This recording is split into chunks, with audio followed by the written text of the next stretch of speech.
Okay. Hey everybody, how's everybody doing? Can everybody hear us? Um, I am Game Master Roger. Today we are joined by Decado. Decado's over there. That's that way. Decado, JB, and Jason. We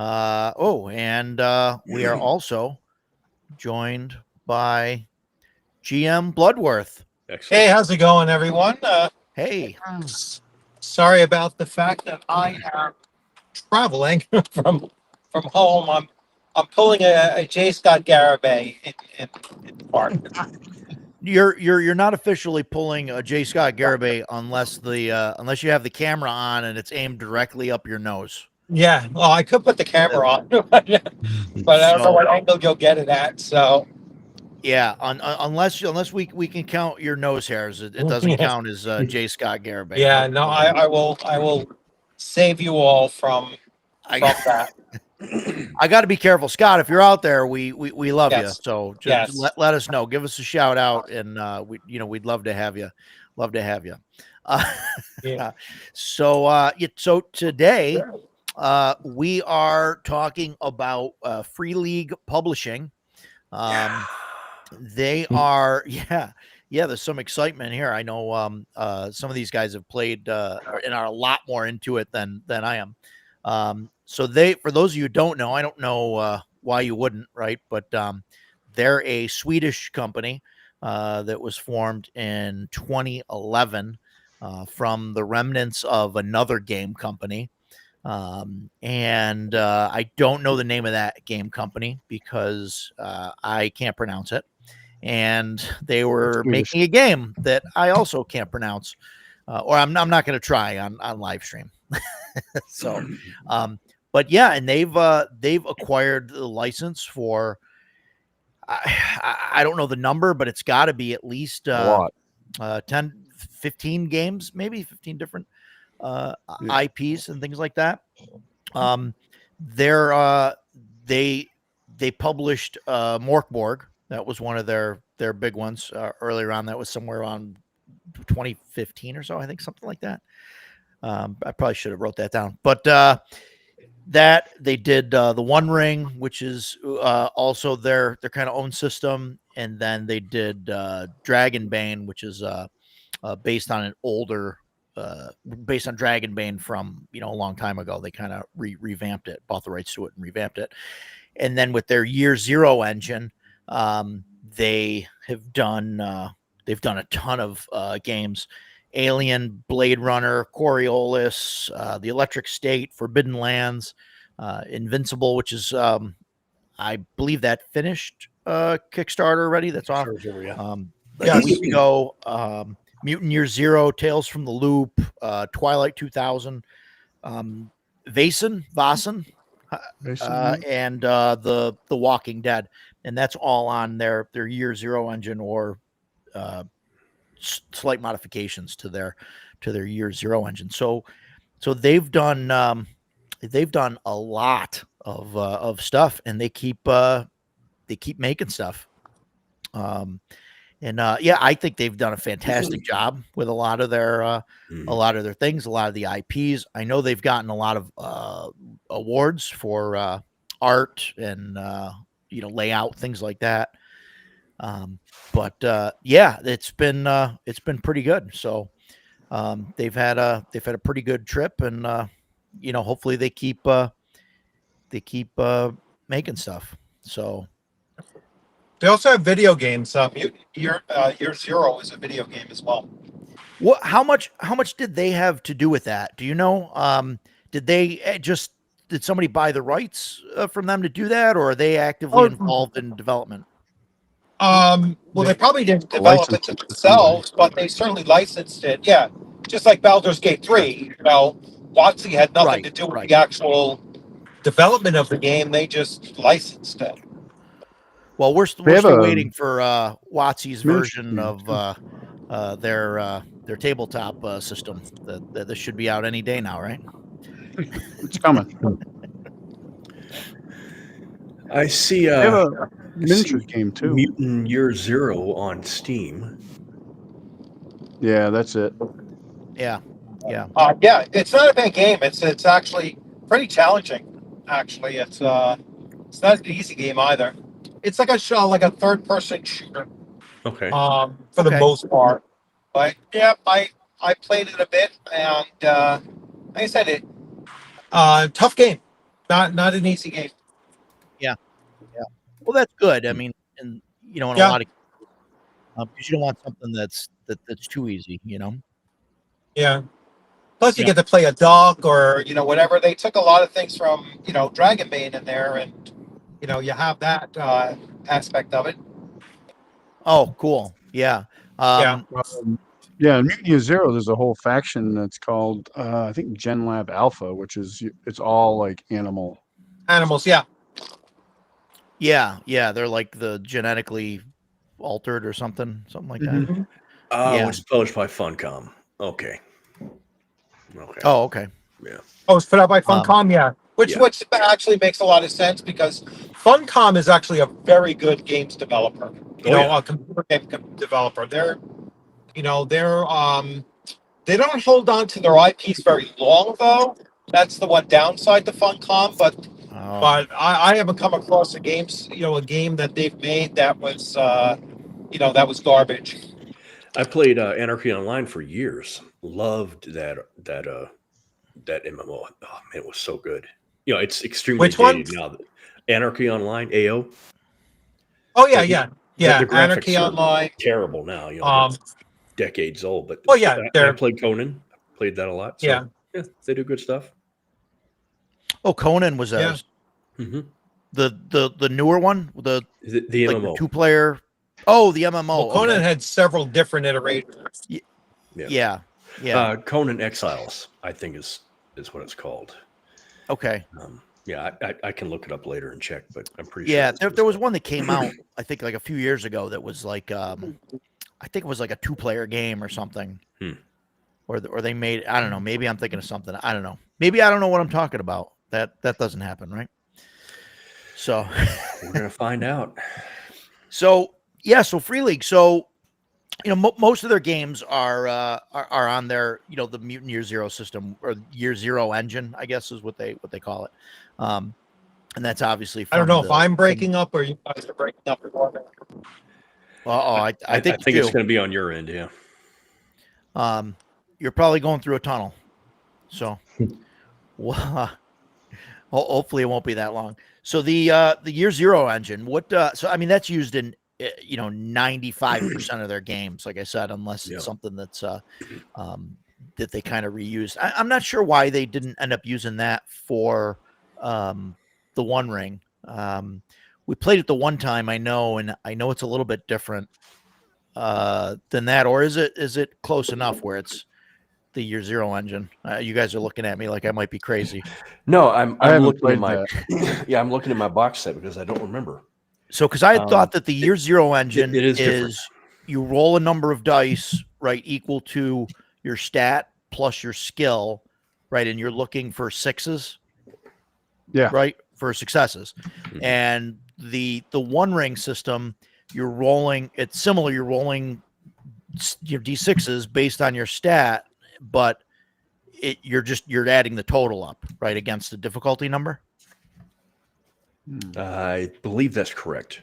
Yeah. I hate not being able to say yes or no, but No, I'm really not sure. that's fine. And I probably should have done some research ahead of time, but on that. But yeah. So I'm not sure why they didn't do that if they needed something. Yeah. So those are, you add that to your rolls. So. Yeah. So I don't know why they didn't use the Year Zero engine for it. If there was a licensing thing where they had to create their own system or something like that. I'm not sure, but I would be surprised if that were the reason, because there's also a Lord of the Rings that's 5e. It's right. It's the One Ring with a 5e version. True. Yeah. I'm not sure on that. What's your opinions overall on the Year Zero engine? I like it. I was thinking about that before we started. Sure. I think that's one of the things that they did that Free League did really well. It's kind of like the 3.0, 3.5 OGL. You've got one system that works for most games. So now you've got this humongous spectrum of IPs that you can throw at this system. If I know how to play Mutant Year Zero, I can jump into Blade Runner. I can jump into Twilight 2000. And with just a little bit of tweaking, I'm like, oh, okay, I know how to use this system. I'm good to go. So it's like the D20 system. You only have to learn the differences. Right. Instead of having to start over, you have the base knowledge or whatever of it. Those differences are usually pretty subtle too. Like they're not very glaring. So it's easy. We've done that. We've played Vaesen. We played Mutant Year Zero. We played Aliens, and it's not hard to shift to each of those games because that rule system is it's pretty simple anyway, and then because it does work pretty much the same from game to game to game. Even Dragonbane, which doesn't do that, takes elements from it, and you can see those elements in it. Yeah, definitely. Yeah, the core isn't there with the D6 pool or whatever, but the the main mechanic in Dragonbane is just a D20 roll under your skill or stat, simple. Which is which is very, very easy to explain to anybody, and they can pick that up, super easy. Yeah, I mean, you literally only have to roll for the most part, you only have to roll a D20. That's right. Except for like damage and things like that. Yeah.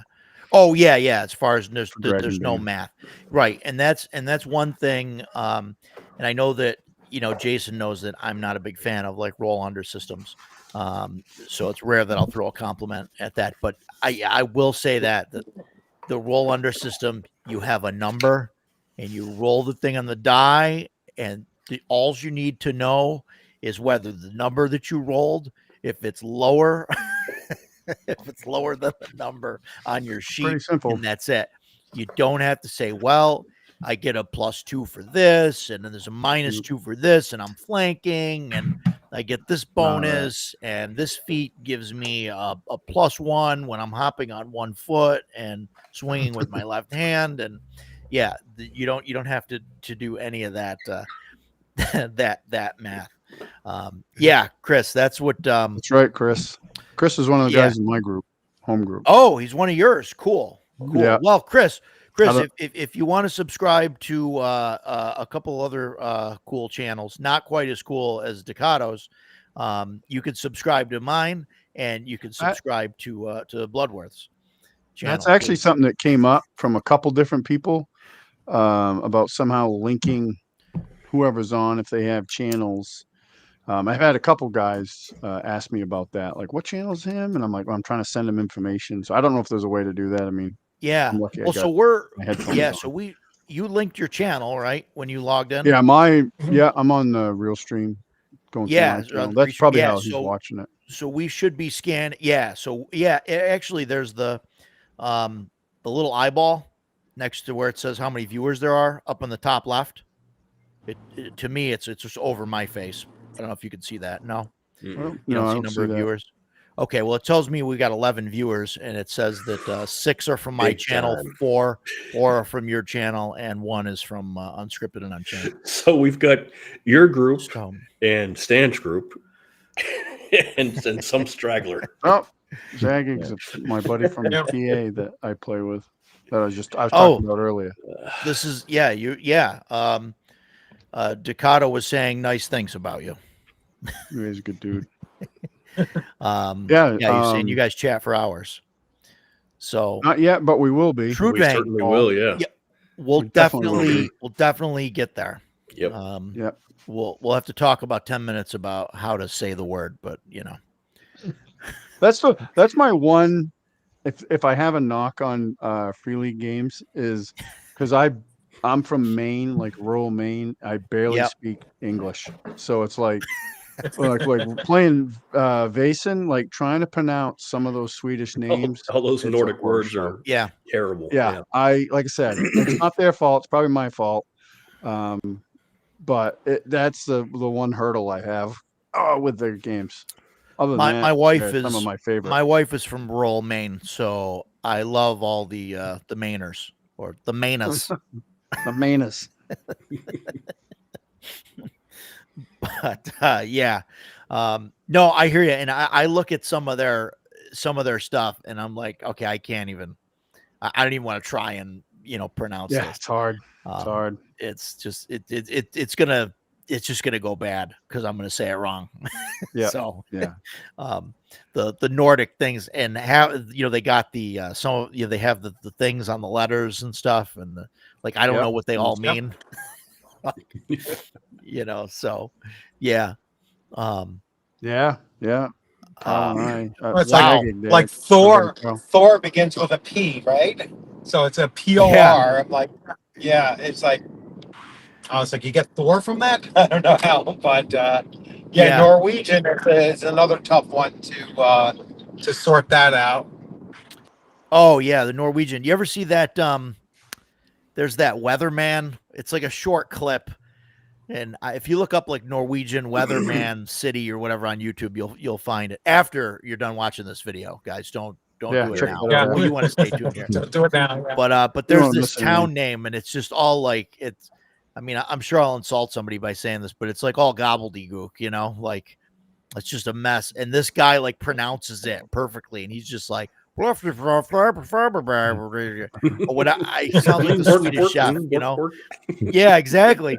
And it's like this name, and I'm like, well, I don't even know, but I guess he pronounced it perfectly. So, play by post, huh? You've been playing. You played play by post. Yeah, that's how Zagging and I met. We both ran games and played in each other's games and became friends from that. The closest I did was playing over message board. Back in the day, years ago, like online and stuff. I never did a play by post thing. That would take quite a while. I mean, the rounds would take almost as long as a 5e game. Oh, almost. Not, a little bit quicker, but you're just slightly faster. Yeah, for sure.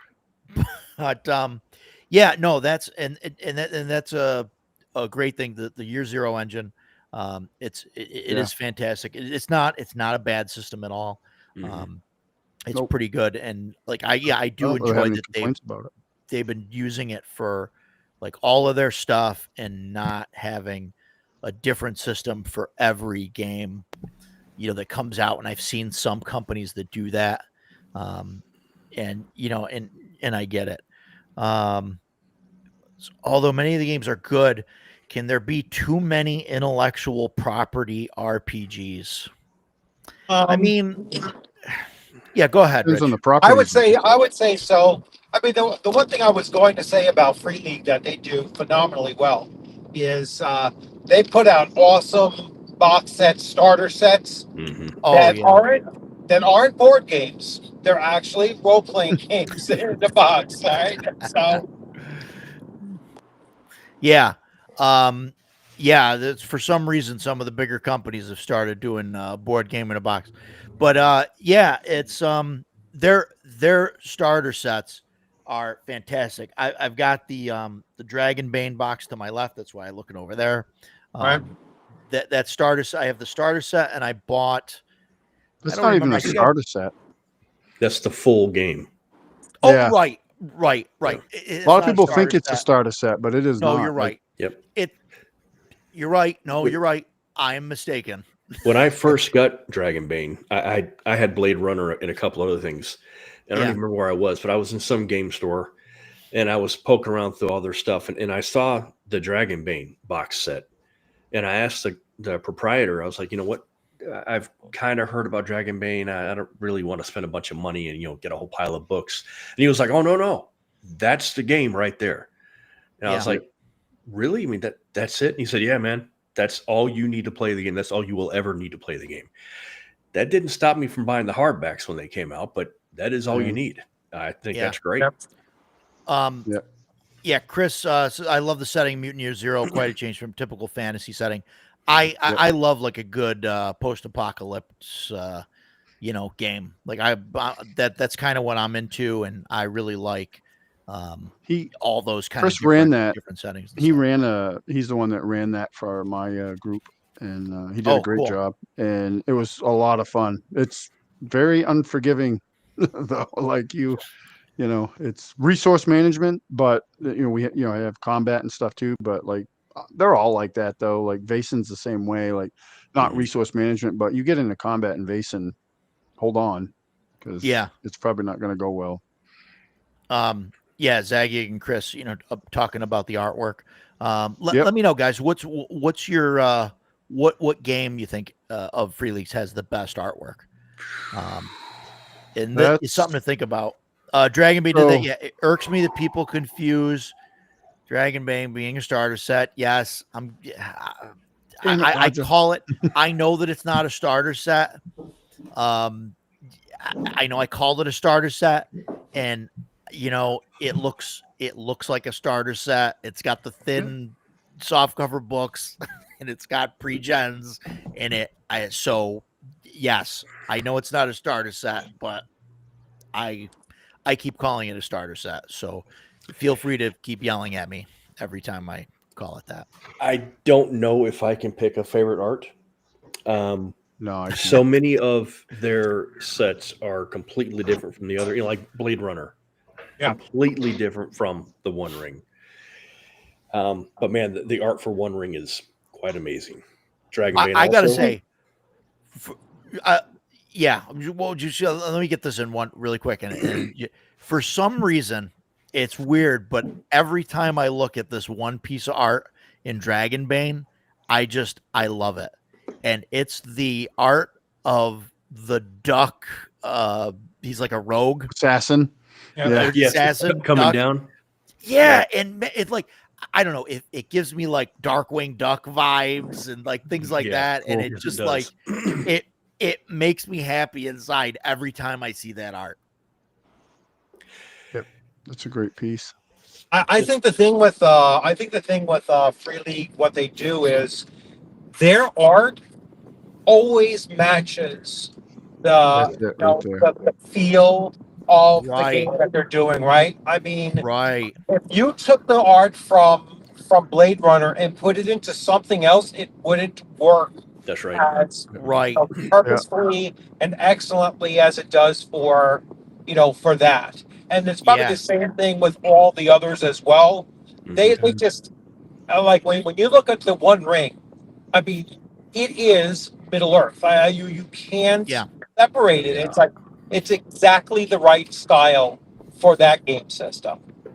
That's what I was going to say too. Is like they don't like Jason. I can't pick what's the best, but what they do the best is every game is distinct. Like I can look at any of the Free League games I have, and if you showed me a piece of art, I could without a title or anything, I could probably tell you what game that's from because they're very distinctive. There's a little bit like with Vaesen and Dragonbane because they share some artists, but even like if I saw a Vaesen, I would know that's from Vaesen, and that's what they do art wise. I think very well. One, the art's great for all of their systems, but it's also not this awful soup of just mediocre. It's always really well done. Like even like I have Aliens, not my favorite of their art, but it fits Aliens perfectly, and they did a great job of that game. My friend and it all flows. All the art flows. Too. There's not great. like art in the books where you could say, "Oh, this doesn't fit," or why is this or whatever. Here? No. Chris mentions Dragonbane has awesome art. I agree. Tales from the Loop has amazing art. I like the Simon Stahlgig. That's now isn't that how to pronounce Tales of the Loop? The game was created because of the artist of the art doing a Kickstarter. And then if they reached a certain amount, they were going to make a game based on it. That was Tales from I love that art. I love like Looks the retro future tech stuff like from the 80s. I love that stuff. I'm not crazy about the game, but I do like the art. Yeah. That's one of the few titles of Free League that I'm like, I like. I saw, I think it was Amazon, as a matter of fact. I saw the Amazon TV show. I really wanted to like it. It was kind of like Fallout for me. Every episode got more and more stupid because they were trying to get all the story had to link together and all the pieces were trying to fit. Now it's just like, this is just dumb, but it had a cool look to it. The game was the same way. Very cool look. The Electric State. I backed that Kickstarter. As soon as they announced it, I backed the Kickstarter. I got the book.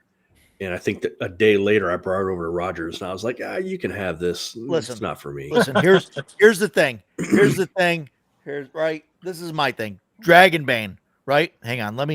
I'm gonna put myself bigger here. Dragonbane special edition book, right? Mm-hmm. Gorgeous. Gold leaf, nice green, awesome, right? Okay. Electric State. That god awful pink special edition. Yeah, that is terrible. Yeah, it's terrible, man. No name on the cover. It's just the pink squares. It says it's like red on pink. Says the Electric State on the side. Oh, in fact, did I give that to the auction? I think I gave it to CNY's This one was auction. mine, I think. Yeah, and yours went to the auction. I think Leo probably bought it along with everything else. And man, so like I wish I bought the regular edition. I really wish I got the regular. But aside from the cover, as soon as I got it, I was like, awesome. Went to bed that night and I was reading through the book, and I was just like, oh, this really isn't for me. They open it up by talking about it's a narrative story where the players are telling the story, and I was like, my dungeon master tells the story. I'm an actor on the stage. That's what I want to do. So the Electric State just wasn't for me, but the production value is incredible, as always. The art's really good. Everything you got with that Kickstarter was amazing. Typical Free League. You get your money's worth out of it. So, but just the game wasn't for me. Karai asked about Symbaroum. What do we think about Symbaroum? There's no other setting. I have no thoughts on Symbaroum. I don't. I've heard it's really good. I know some people that played it. And they said it was good. That's all I know. The only thing I heard the reason I started buying it was I heard that this will sound weird. I heard that in that particular system, the DM doesn't do, or the game master doesn't do any of the dice rolls. It's all the players do all of it. Oh, and I was like, well, that's kind of interesting, but I haven't run it. The setting looks awesome. I mean, give me a dark ancient forest as a setting any day of the week. I'm all for it. Joe, what you've played you played in the Blade Runner game with us. I know you've run a bunch of Morkborg and stuff. And you played in just the one Dragonbane game? Just the one. You were my one and only, Roger. Is that your and that's pretty much your full experience with Free League. I mean, I own a lot of the books. A while back, I had that Humble Bundle, so I have all the PDFs and for several systems and stuff like that. It's I usually buy a bunch of things, and then when people mention, "Hey, I'd like to play in that game," or like to have people, either I'll run it or other people are interested in running it, and they looking for players. Then that's kind of when I'll get into the books and start like looking through them. But like I have so many books, it's like I go through, maybe one every month. I'll read it like cover to cover because I don't get the big boy books. I get the little tiny books, like 84 pages or whatever, and the format's smaller, so it's but I like that. It's kind of like take the whole day and just go through that book and basically that's what I've played from Free League so far. And I do want to play the not 5th edition, but I think the One Rings, the one that has its own system. Yeah. I do want to get that a try at some point whenever someone's running it or whatever. That'd be cool. Yeah. I feel like I'm like not completely qualified to run it, but maybe I'll run it at some point. I mean, I'm into the stuff. Why would you feel not qualified? I don't know. I mean, I've watched I've watched the movies. I've read most of the trilogy, the original trilogy there in the books. But I don't know. I'm just like, I mean, I like it. It's fine. I just feel like that I'm not as knowledgeable as like some people in it or whatever to like run it. But maybe I'll be same feeling. I'd like to run it. I'm a huge Lord of the Rings fan, and I would like to run it. But there is that part of me that's like, I don't know this nearly well enough to do it. I want to do it justice when I run it because it's my favorite setting. Like I'm just impressed every time I read it or listen to it, and I don't want to not do it justice. Rooster mentioned he likes games that where you're squishy and you have to run. Dragonbane's similar. You can't really stand toe to toe. Dodging is prudent. Yeah, dodging is definitely prudent. I love games where the players are squishy. That's Rooster is a player, and my buddy, one of my buddies in my group, and I killed his character in our Dragonbane adventure because he didn't dodge. Oh, that's why. Okay. He's like, I'll just take that hit, and I'm like, okay, and it didn't go so well. Creative is RPG artwork, keeping the fire. Science fiction fantasy illustration instead of genre fiction books. Book covers have been meh for 25 years. Yeah. I guess, right? You're saying that it's keeping that stuff going. I'm trying to think of what science fiction book, if there's any that I've really liked the cover of. But I think you're right. I think the RPG artwork is definitely far superior than what they put in the actual books.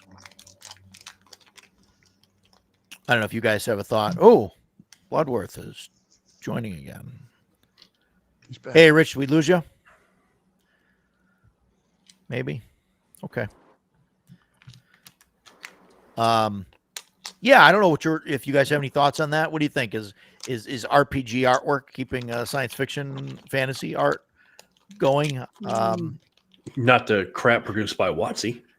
No. I don't. Well, I don't know Ajax, so I don't know. But I would imagine that talking about like the Free League art and all that, like looking at it, like I can't remember like the last time I saw like a science fiction fantasy book, that I've read or flipped through that I've looked at and said, wow, that art is amazing. I mean, you get some books that have like decent maps and things like that, which I think is fantastic. But I can't think of one that has like, artwork that I'm like, wow, this is amazing. Like I'd want to hang it up on my wall or something. Are we talking about RPGs or like novels as well? That's what I'm saying. We're talking about both, like the one versus the other. Like I think Ajax is saying that the RPG industry is keeping those, like that artwork alive. I don't know. Some of the cyberpunk stuff is pretty darn good. Even from its video games and stuff. That art style for like Cyberpunk 2077. Yeah, that's true. I'd put Blade Runner stuff from the RPG on the wall. I mean that, you know, Yeah. some of those. Yeah, I would hang Dragonbane stuff on the wall, or a lot of stuff from Free League. Mhm. When they Yeah. did their last Kickstarter, I wanted to get, because you could get like these fancy prints of the two covers for the two books in the Kickstarter, and I wanted them. They were just more money than I was willing to spend because I would have hung them up. You were talking about identifying the game by the art. What game is this from? Gotta be Blade Oh, Runner. is that Absolutely. is that Dragonbane? What Sure is is. it? Yeah, it looks Yeah. it's a dragon. I mean, I would, if it's, Yeah. I stored it inside my starter box, but I would gladly hang that up on the wall. You know, it's so cool. You know, you have the spinner floating above the cop. Yeah, I think- It's totally iconic. Yeah, I think there's probably maybe something to be said about the RPG, minus some companies keeping that art, going.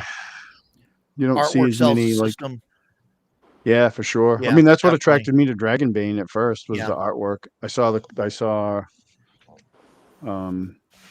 this cover and I was like, I'm in, and Yeah. didn't even know what it was about. You know, oddly Hey, enough, Mike. the thing that turned me off about Dragonbane before I actually got into it was the mirth and mayhem catchphrase, or Yeah. mayhem and mirth, whatever. I was Mirth like, and mayhem. I'm not. I don't really do silly, and I'm not into chaos. You know, maybe this isn't for me. But then we started playing it, and I was like, wow, man, I really had my head up my ass because this game's amazing. Yeah, it's awesome. And I think My favorite Dragonbane fantasy doesn't game. really have like an implied system or an implied setting. Right. Like it's not so. No, they don't. Like because like I've ran like a couple of the one shots that have come out, a couple of modules and stuff, and they're definitely like the one for Free RPG Day is definitely like a more goofier, or at least the way I've ran it. I guess maybe it is a little more fun and light, hearted, and then the other games we've played in have been, maybe not dark, but like a normal D&D tone type of thing. I mean, the campaign that comes with the box set is set in the Misty Vale, which is their. Mm-hmm. They will be having a setting within probably a year or so. Hey, Mike. Which is going to be awesome.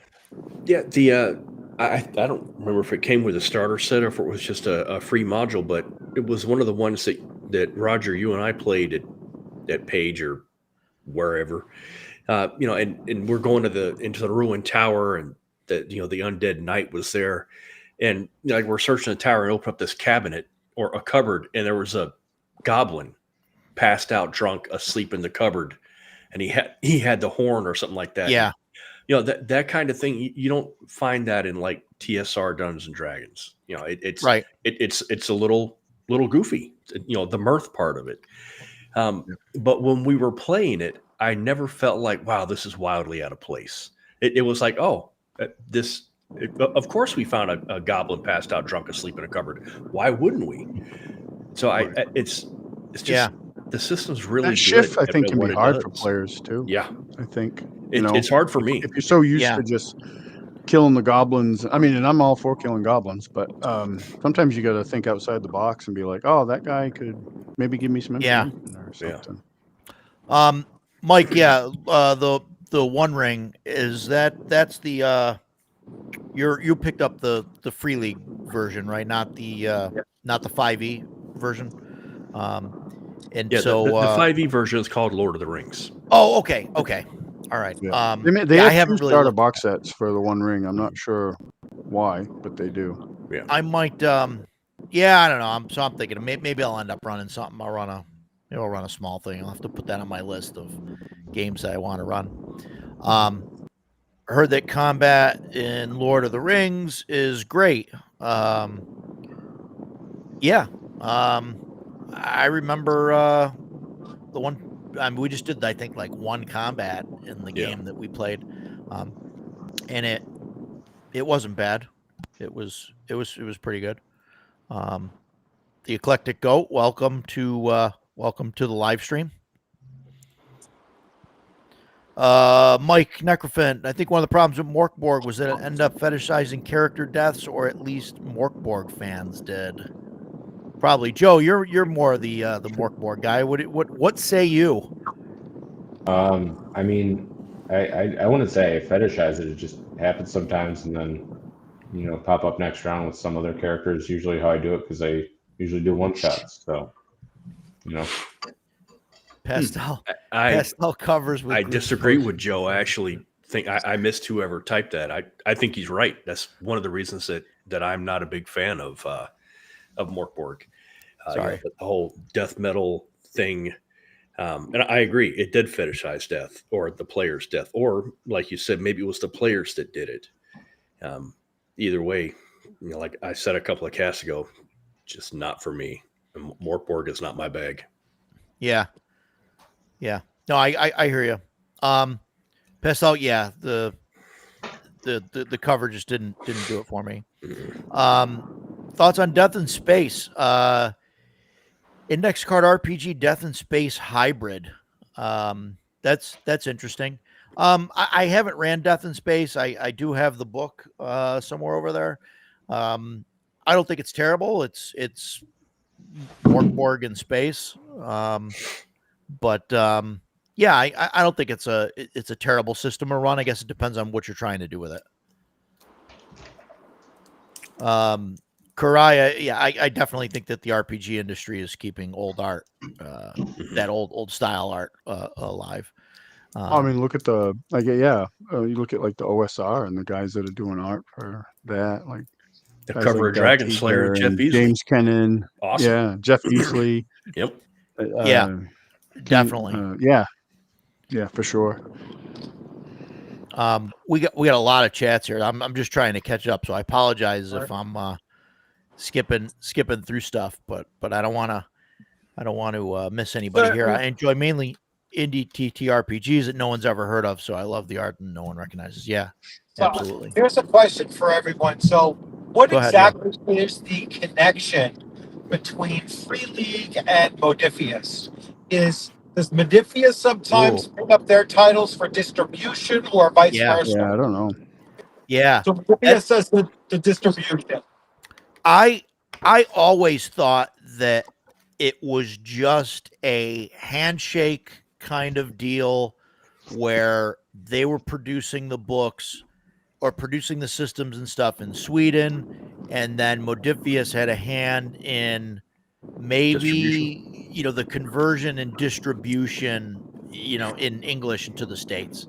And I think they but I don't know. Are you saying you think that they have like a bigger connection than just a handshake deal? Or I think for some titles they did, because you would see on the Modifius website in their store, there'll be Free League products sold there.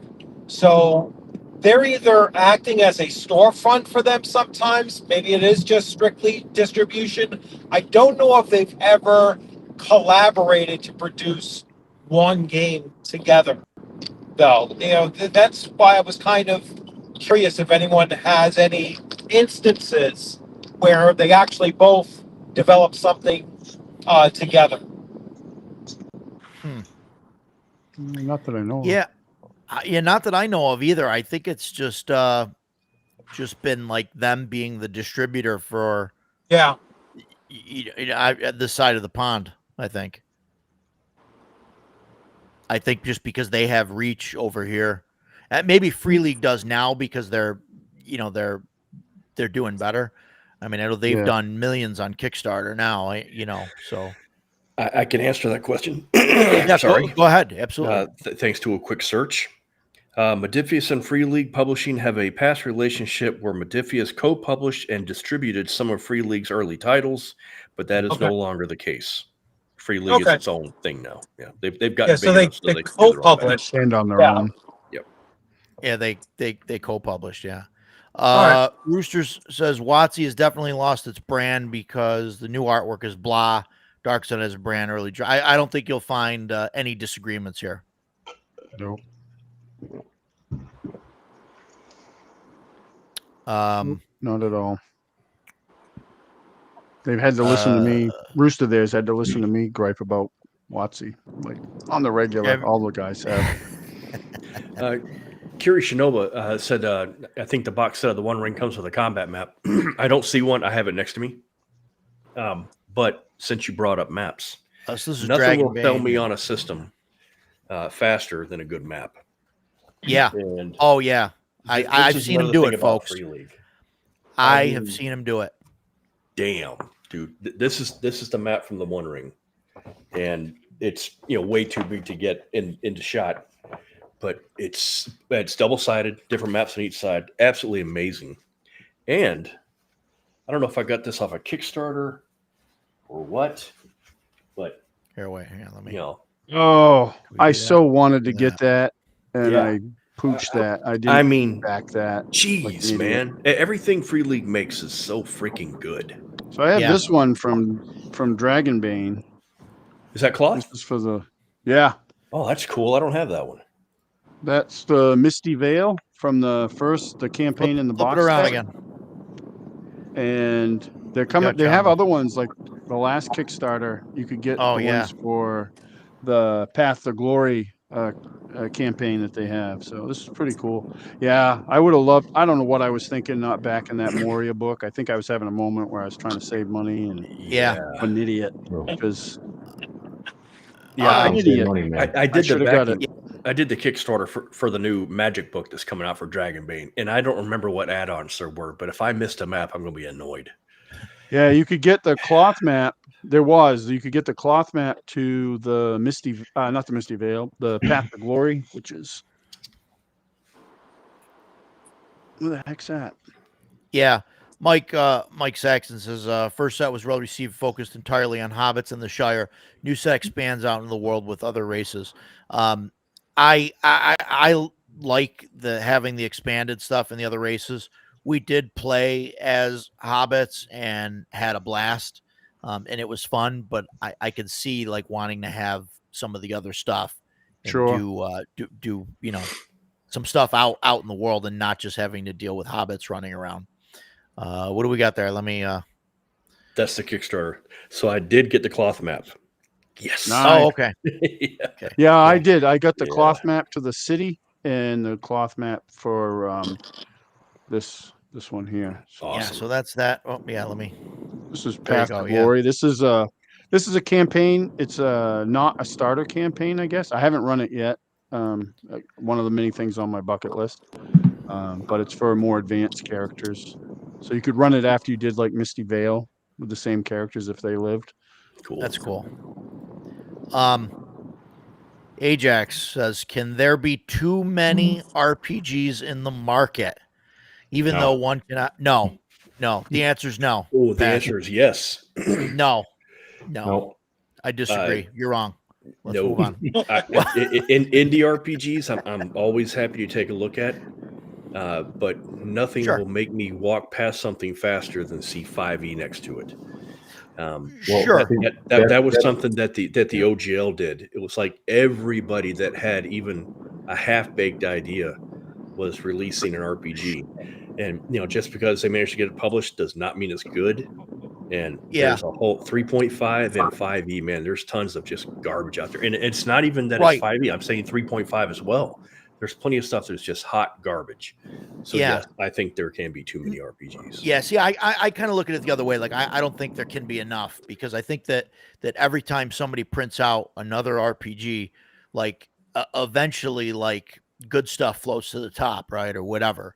Mm-hmm. Like, eventually good stuff comes of it. So you might have 100 bad games and then one thing, that people like or something gets. But I've had a lot of bad games though. If those bad games are getting people into just the RPG space, like they've never played an RPG before, but like maybe there's an IP game and it's a horrible game, but that gets people into role playing, and then they play it and they're like, yeah, that was fun, but what else is out there?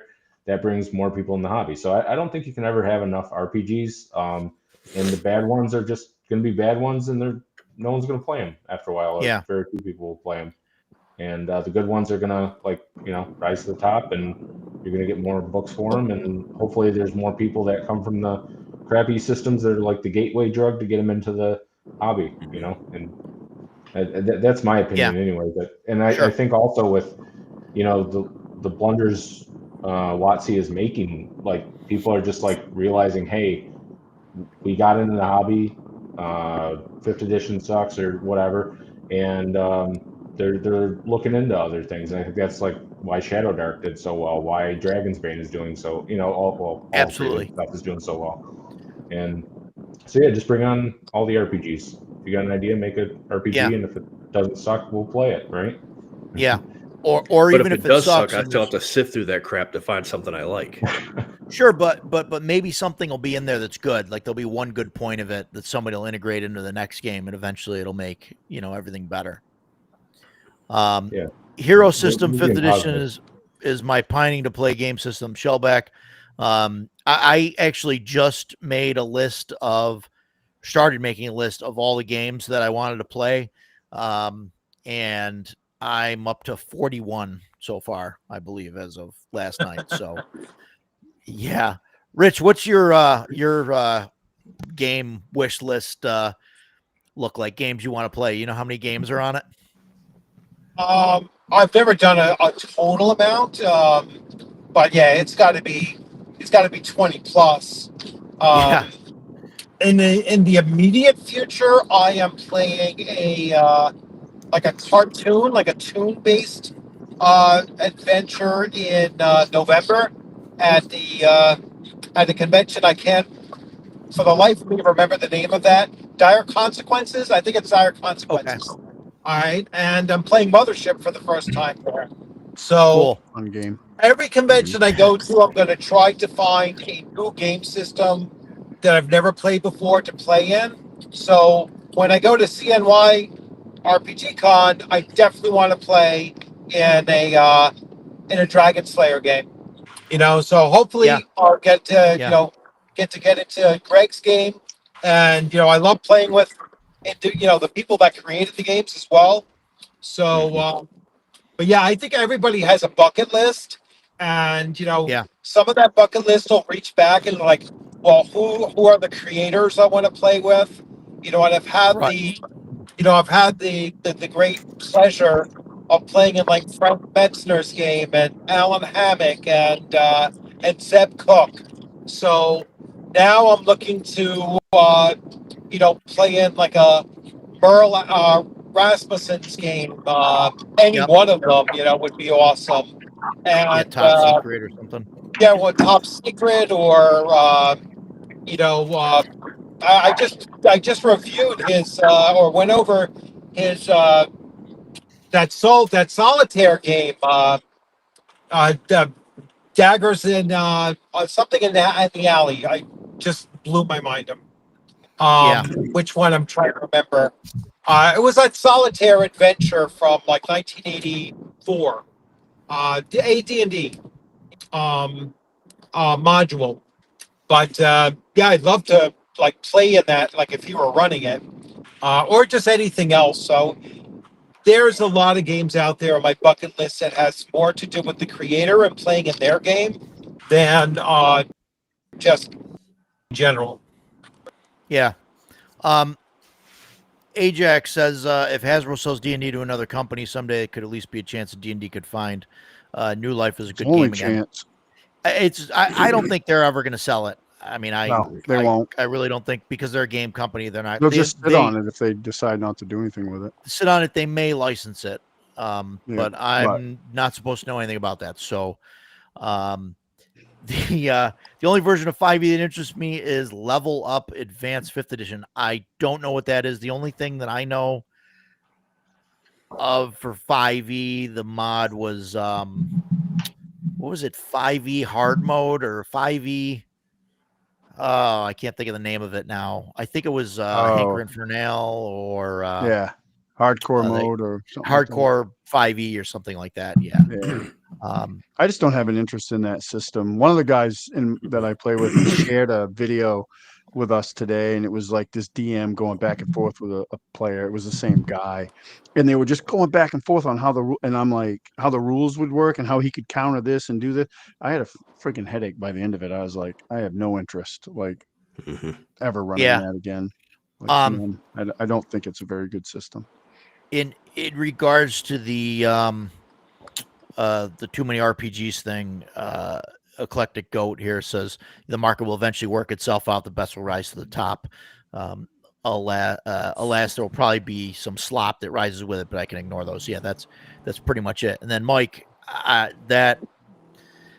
he says, I think the danger is people end up spending all their time collecting RPGs instead of actually playing them. I feel attacked. Yeah. I mean, how dare you, sir? Calm down, man. What's with the aggro, bro? Calm down. Stab to the heart. Are you saying I've wasted my life? What are you implying? Yeah. My problem is I'll look at something and I'll say, you know what? I'll never play this game, but there's a cool table here that I'll like roll on or take ideas from, or something like that. That's like Rich and I played Against the Dark Master at ShireCon. I would never play that, run that game. It's too crunchy for me. The book is beautiful though. Like the artwork is killer. We're talking about artwork, but I did like the table in it because at the beginning of your game, you generate what the Dark Master is and how to defeat them.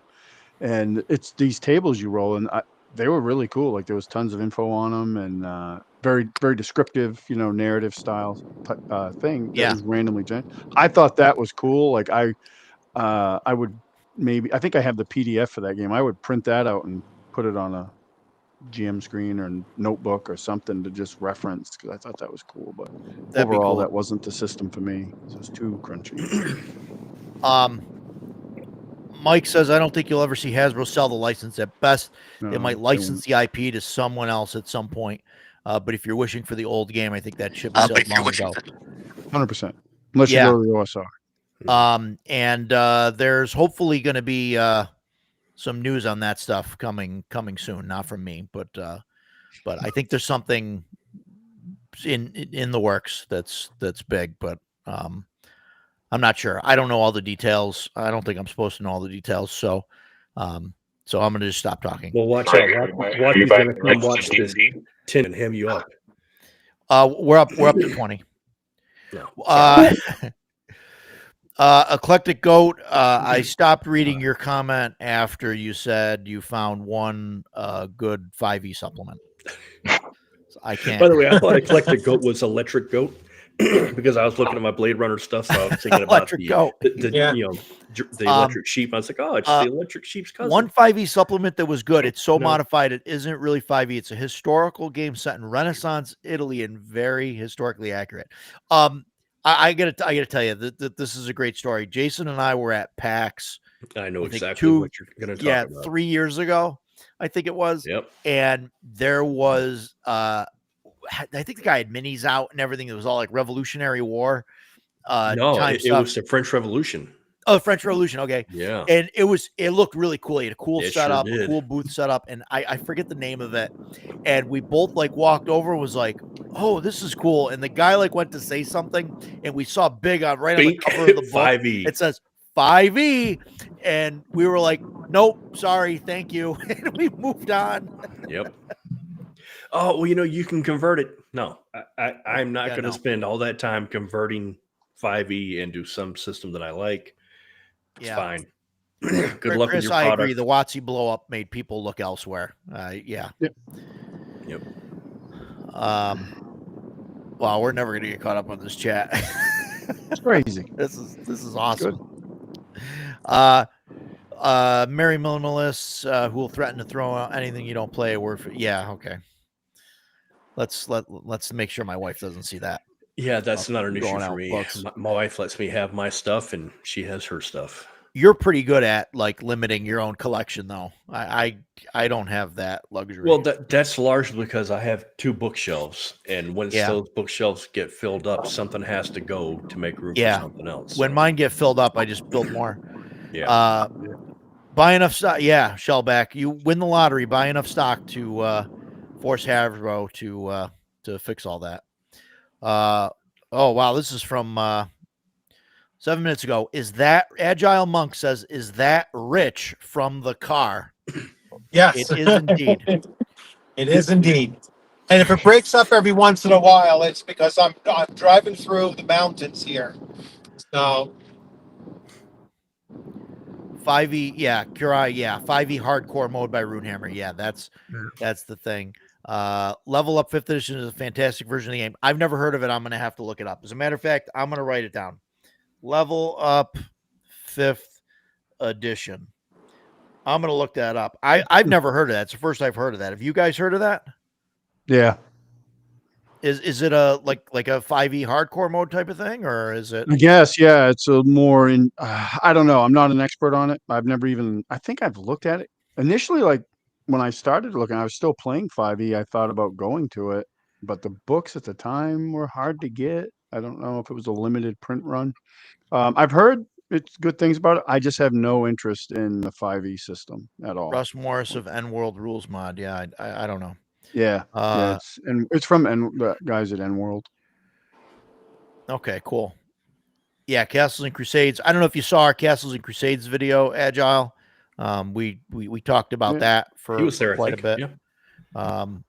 I forget. I'm terrible with that stuff. Somebody earlier mentioned that they just don't buy anything they know they're not going to play. I try to do that, and there's only, I think, 2 things that I can recall buying that when I picked them up, I said, well, I'm never going to get to play this, but I still got them. The Aces and Eights series, Wild West Cowboys, love that. Yeah. And Tales of the Old West, I think it's called. It's a Kickstarter. A couple of guys from Free League wrote it. I backed it immediately, back to the highest tier. I know I will never get a chance to play it, but I'm such a huge fan of the Wild West, that time period, that whole genre. Cowboy and Indian movies, I love them, even the ones that are crap. So, it was a no-brainer for me. Yeah, I'm going to get these books. If I never play them, I'll still read through them and smile while I'm reading them. So it's not an issue for me. James ran against Dark Master. It was a lot of fun. Yeah. Yeah, I feel attacked. Yeah. Me too. Nice. I don't know what Brand Colonia. Kurai apparently knows. Okay, that's apparently some weird stuff. Wife has crafting books. Yeah, I apologize if I'm going through some of this stuff pretty quick, guys. I'm trying to go through all the Boot Hill was great. I wish I still had my copy. Boot Hill's cool. That's cool stuff. I like that they put in the AD&D book, the like how to use this with Boot Hill, things like that. Yeah, games that are meant to be played. Yeah, absolutely. Absolutely, Mike. All these, yeah, never threatened to toss them. Yeah, that's fantastic.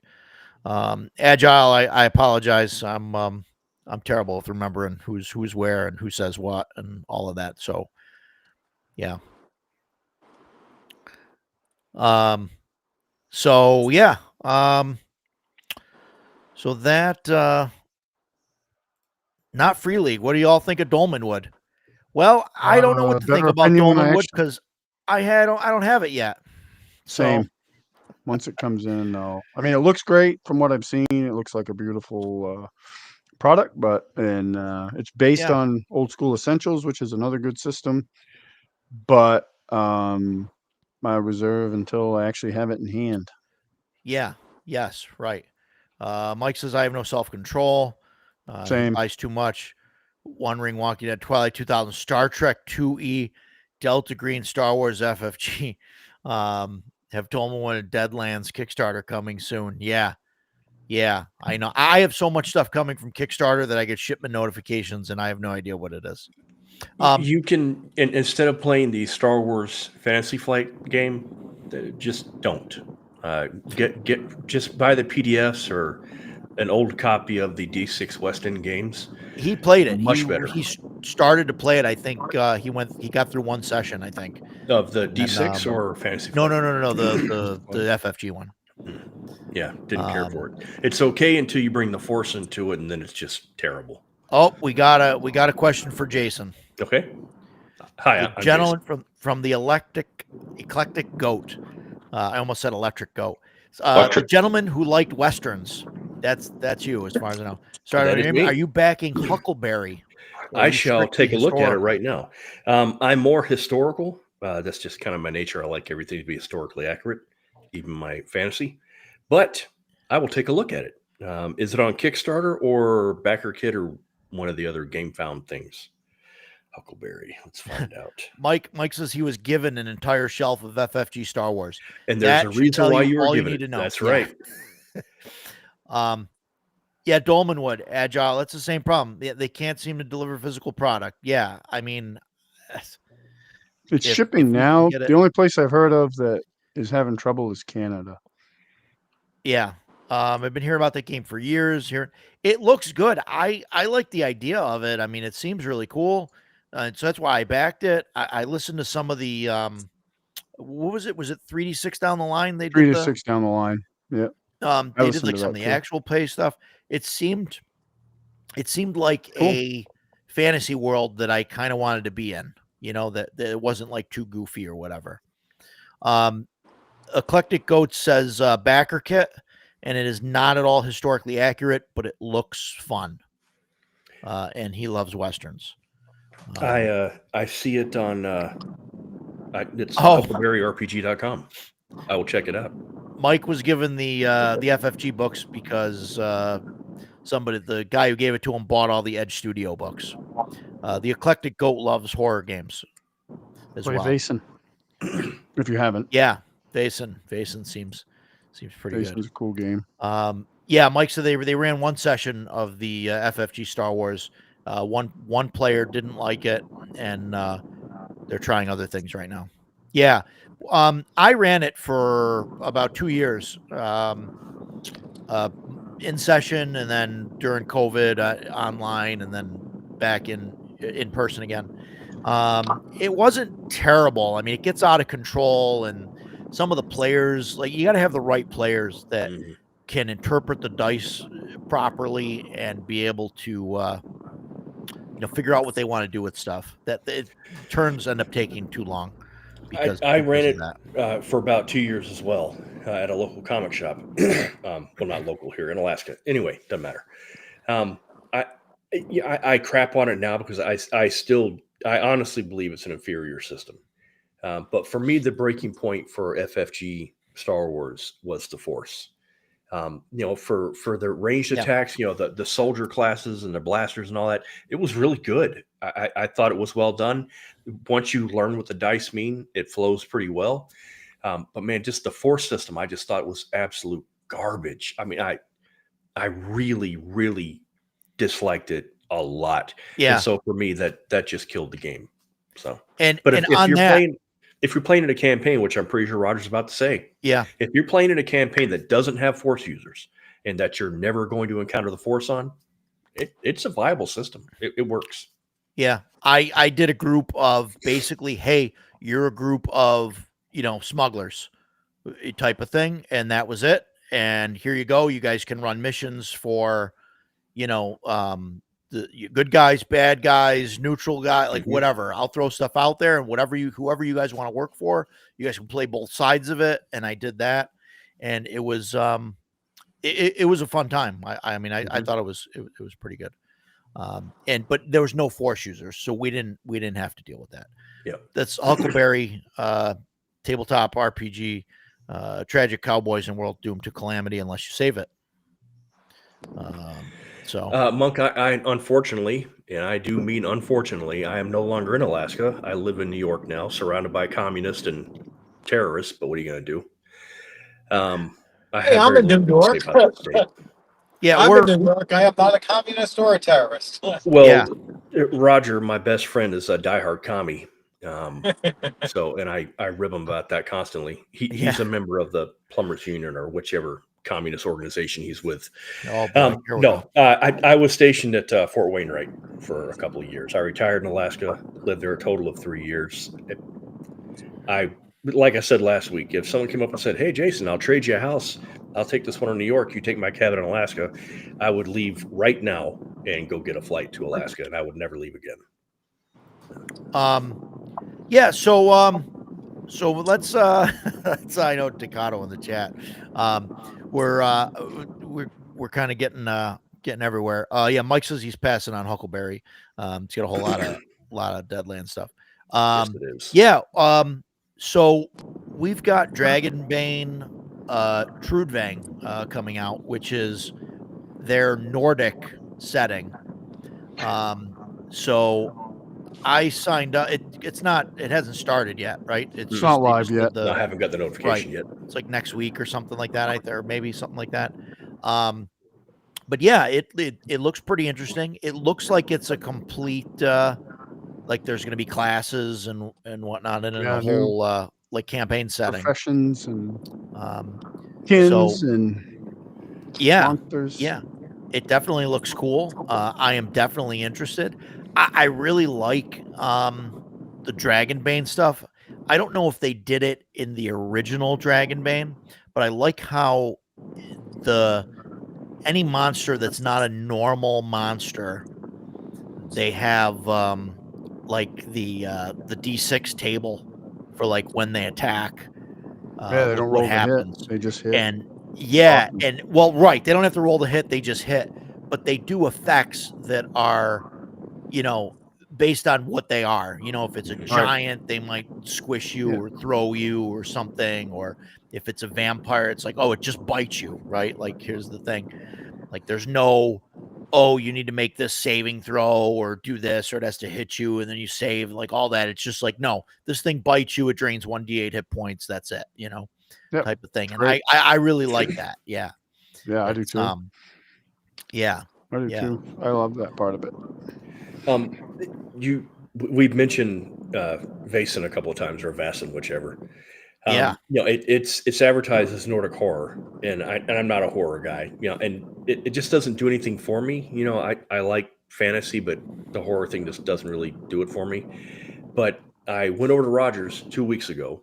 Every Sunday we play Castles and Crusades, and I walk in and he's got the Vaesen box set, the starter kit, sitting there, and I was like, oh, I'm going to take a look at this. I popped it open, and man, it was like 2 minutes into reading, and it was like, I was wrong again.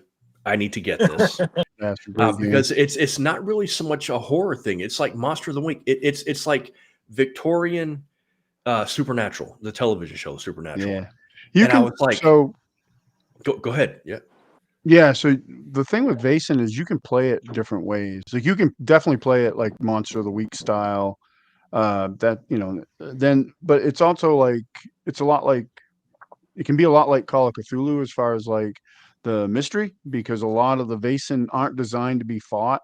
A lot of them you can't beat. Like it's just not gonna. But you have to find like a different way to defeat them, for lack of a better term. Like make them happy, because what is happening in Vaesen is you have the Vaesen world, like the old world, but like the setting is coming into like its industrial revolution, and it's clashing with this old world. So like they may put a mill up where there was a river troll or something that lived, and now the river troll's pissed and just killing people wholesale. And you got to find a way to appease him, make it better. So it's a really, I've played it a few times. I've run it. I ran an adventure for my guys, and we all liked it. Every time I've played it, I've loved it. Like it's great. Yeah. Frontier Scum, Acid Western. The thing I found cool about Frontier Scum, I believe that's the system that has the thing with the hat, right? Everybody has a cowboy hat, and like you can. It's the same thing as Morkborg, really. Yeah, it's sort of like Morkborg, isn't it? Yeah. And like you sack your hat to get like a reroll or something. Can't you? Something like that? Prevent the damage. Oh, prevent damage. Okay. Yep. When I saw Vaesen, what popped in my head was, oh, this is kind of like Witcher that doesn't suck. The Witcher RPG, I played it. I didn't like it. The system wasn't great to me. But, like you said, the object is not always to kill the monster. And I really, really like that. I'm all for killing the monster. Next week, I'm hoping we get to kill the white dragon. But in Witcher, sometimes you don't go kill the monster. You talk to it and see, okay, what's going on? What do you do an investigation? You find out why this specter is here. Why is she haunting this ruin? And so you can kill it, but you don't have to. There are other ways around it. So in Vaesen, they do some interesting things. Like the artist that's the primary artist for Vaesen, I won't even attempt his name.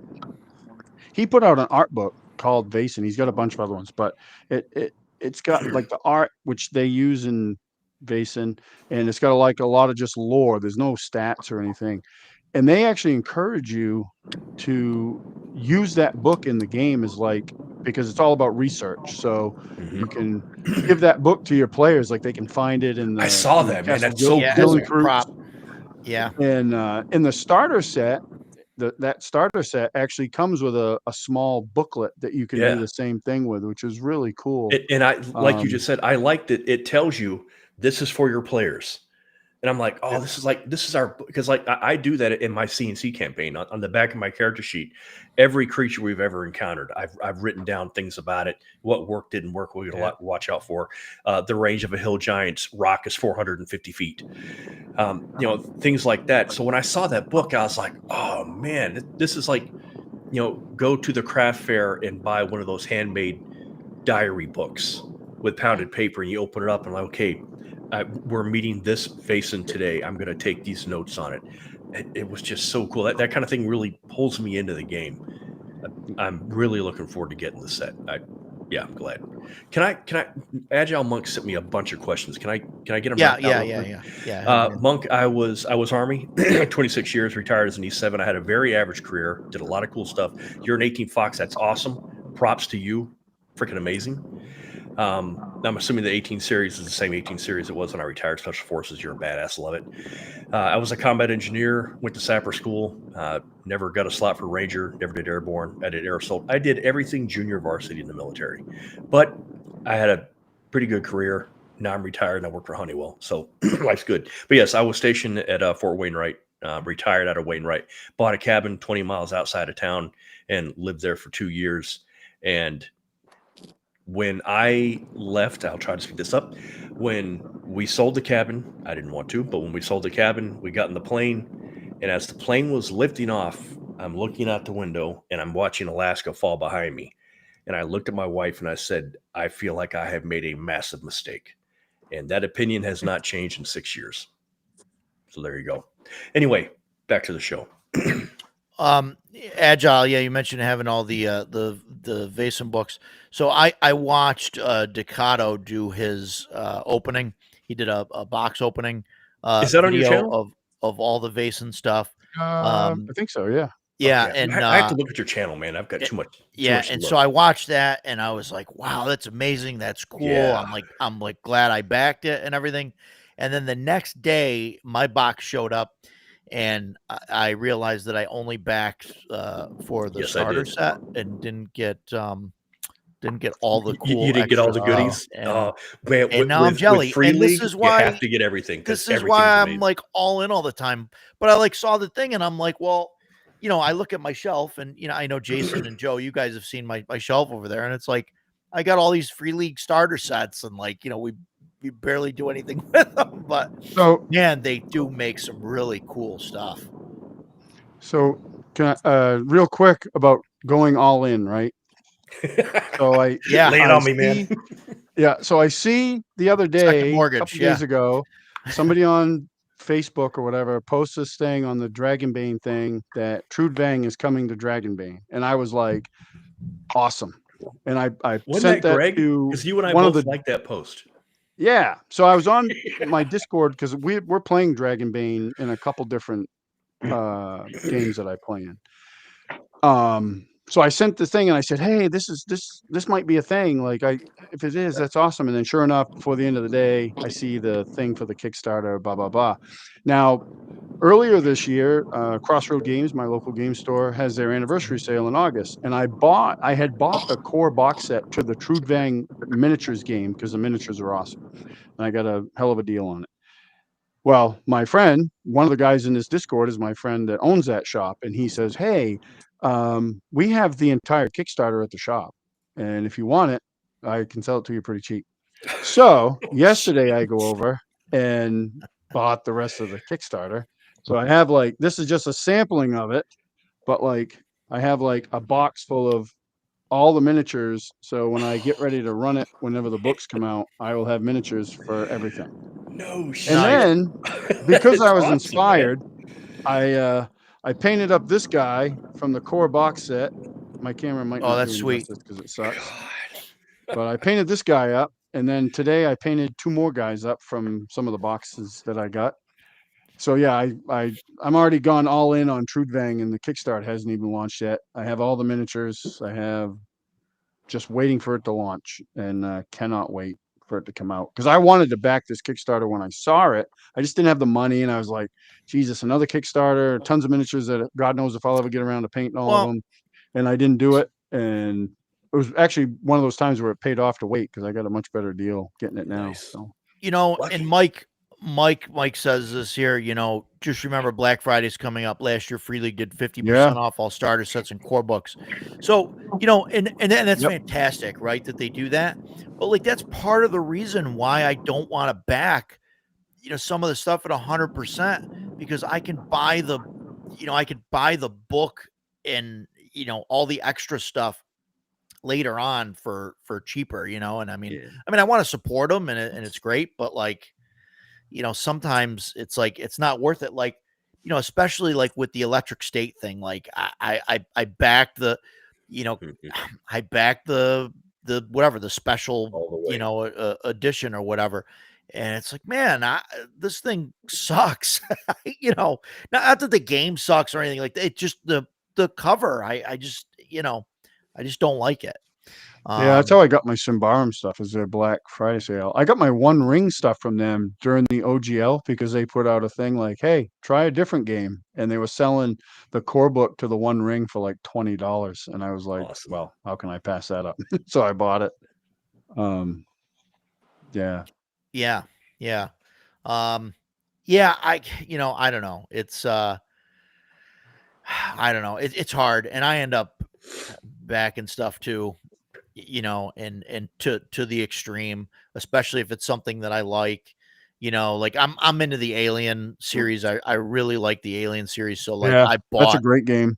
I bought all of that stuff and then I backed all of it again because they're coming out with the second edition. I have the core book for that and the original core book and the starter set. My buddy Chris in the chat, he ran it for us. He did a great job. It was so much fun. And that's a great game when you talk about like IP games, because I love those movies. I mean, especially the earlier ones. Aliens is awesome. I mean, they're very different. Aliens is very different. Yeah. One's a horror movie, the other one's a action horror movie. But yeah, when you're playing that game and there's a xenomorph running down the hallway, I don't have to do much mental lifting to imagine what that looks like because I've watched all those movies. So it was like, for me, I was like, oh wow, we're in it. And then I totally forgot about the acid for blood thing until I hit one with like a fire axe and it just shat all over. I'm melting. Yeah, pretty much. I didn't take the worst of it. One of the other characters did, but I was like, oh, I totally forgot about that. Death Angel mentions he still needs to order the Arduin box set thing. I'm going to put the link to that in the chat. There's 10 days left in the Kickstarter. Yeah, that is definitely like back it. I think the Arduin stuff is fantastic. And it also has Barrows and Borderlands, which is an OD&D post-apocalyptic thing, and Griff Morgan's what's the name of the is it Yigsburg or something? Yeah, no, Tonnesburg. Crusades. Yeah, Dungeon Tonnesburg, right? Dungeon Tonnesburg. Tonnesburg, Rich? Yeah. Yes, it is. Yes. Yeah, Tonnesburg. That's cool stuff. Agile reminds everybody Troll Lord gives veterans 50% on all their products and 100% 100% off if you're actively deployed, which is cool. Yeah, when we first started playing CNC, I went to the Trollers website and ordered all our players' handbooks and a couple other things. And I messaged Chuck because I know Chuck. He knows I'm a veteran. Steven also. In fact, Steven, I think, was Army or Navy. I can't remember which. Army. But I was like, hey, Chuck, I just want to be clear, man. Only one of those players' handbooks is for me. The rest is for my group. I've already told them about it. They're more than happy to pay full price. Chuck's reply was, you will take 50% off of everything in the cart and you'll be happy about it. And I was like, okay, man. You know, That's they're so cool. Just Yeah. the trolls are great. Dave Hargrave, yeah. I've heard that it's so creative and stuff. And one of these weeks, I'm talking to the Arduin guys. We're going to get them on to talk about some of their stuff. So, yeah, that'd be really cool. Yeah. So, yeah. Trudvang, I'm definitely going to back. Yep. Oh yeah, without question. And be a thing. You mentioned the Shadow Dark, the Western Reaches. That was another one. As soon as it got announced, I flipped all the way over to the right, back. Everything, same. like the slip case and all that stuff. And I have no regrets. And as far as Kickstarters go, man, she is so communicative about what's going on in the background. I'm like fully invested because I'm sure I'm not going to get hosed. That's it's great. That's a really good feeling. The product is fantastic. Yeah, she's fantastic. Kelsey Dion, she's fantastic. It shows the quality of her work. She keeps her politics out of the stuff. I mean, it's fantastic. She wants to game. She comes from gamers. She's been playing games all her life. You could tell it shows in her work. I think it's fantastic. I know there's people out there that don't like Kelsey or want to. What's not to like about her? She's her wonderful. Work. Jealous. And I think they're jealous. I think they're jealous because she made this thing, and people want to make the comparison of, well, it's 5e that's basically like stripped down and like everything else. And I don't see it that way at all. Fantastic bridge between BX and 5e, and it's a fun game. Yeah, I think it's fantastic. So, yeah, it's Dolmenwood soured me on Kickstarter. So yeah, that Edgelord, that's I've had things that have soured me a lot longer than the the Dolmenwood thing has. So I've got stuff that's good that goes back like 5-6 years. So since we're talking about Free League, got to be honest. Free League is not immune to dropping the ball in the Kickstarters. This is something that Joe and I have talked about. I'm a huge Blade Runner fan. The day it was announced, I went to Kickstarter and backed it at the highest level, and I have no regrets. Backed the Fiery Angels as soon as it was announced. No regrets. Backed the Replicant Rebellion as soon as it was announced. I think it was 2 years ago, and it still isn't done. And and Free League has been very honest about it. Like, it's every project has its own, its own people working on it. So it's not like Vaesen is the same people as Blade Runner. It's its own group. There's been a lot of inner turmoil within that group. They've had family problems going on, blah, blah, blah. And I'm kind of, I don't care. It's like when someone doesn't show up for Rogers' game on Sunday. I do not care why you haven't shown up. It is not my business. Sit down and play, or don't. I don't care. I don't want to hear your story. And I feel the same way about the Replicant Rebellion. I don't care why you're late. I don't care what's going on. Just let me know that the project is still being worked on. If it is, then great. And if it's not, give me my money back. But it's still being worked on, and they're talking about releasing it, I think, first quarter 26. So, it's coming up. But, man, it's been a really, really long road. And I'm kind of out of patience with it. But that won't stop me from backing other Free League stuff because, one game out of 15, and it's like the Vaesen stuff shipped in the month that it was targeted at. That last Vaesen Kickstarter. Yeah. So. When you look at like 95% of their stuff back, publishes when they say it's going to publish, and it's of the highest quality, I'm more than happy to be like, well, this one slipped through the cracks. That's okay. I'm a big fan of the company. Still am. So. Yeah, I am too. Like I've had a couple hiccups ordering direct from them.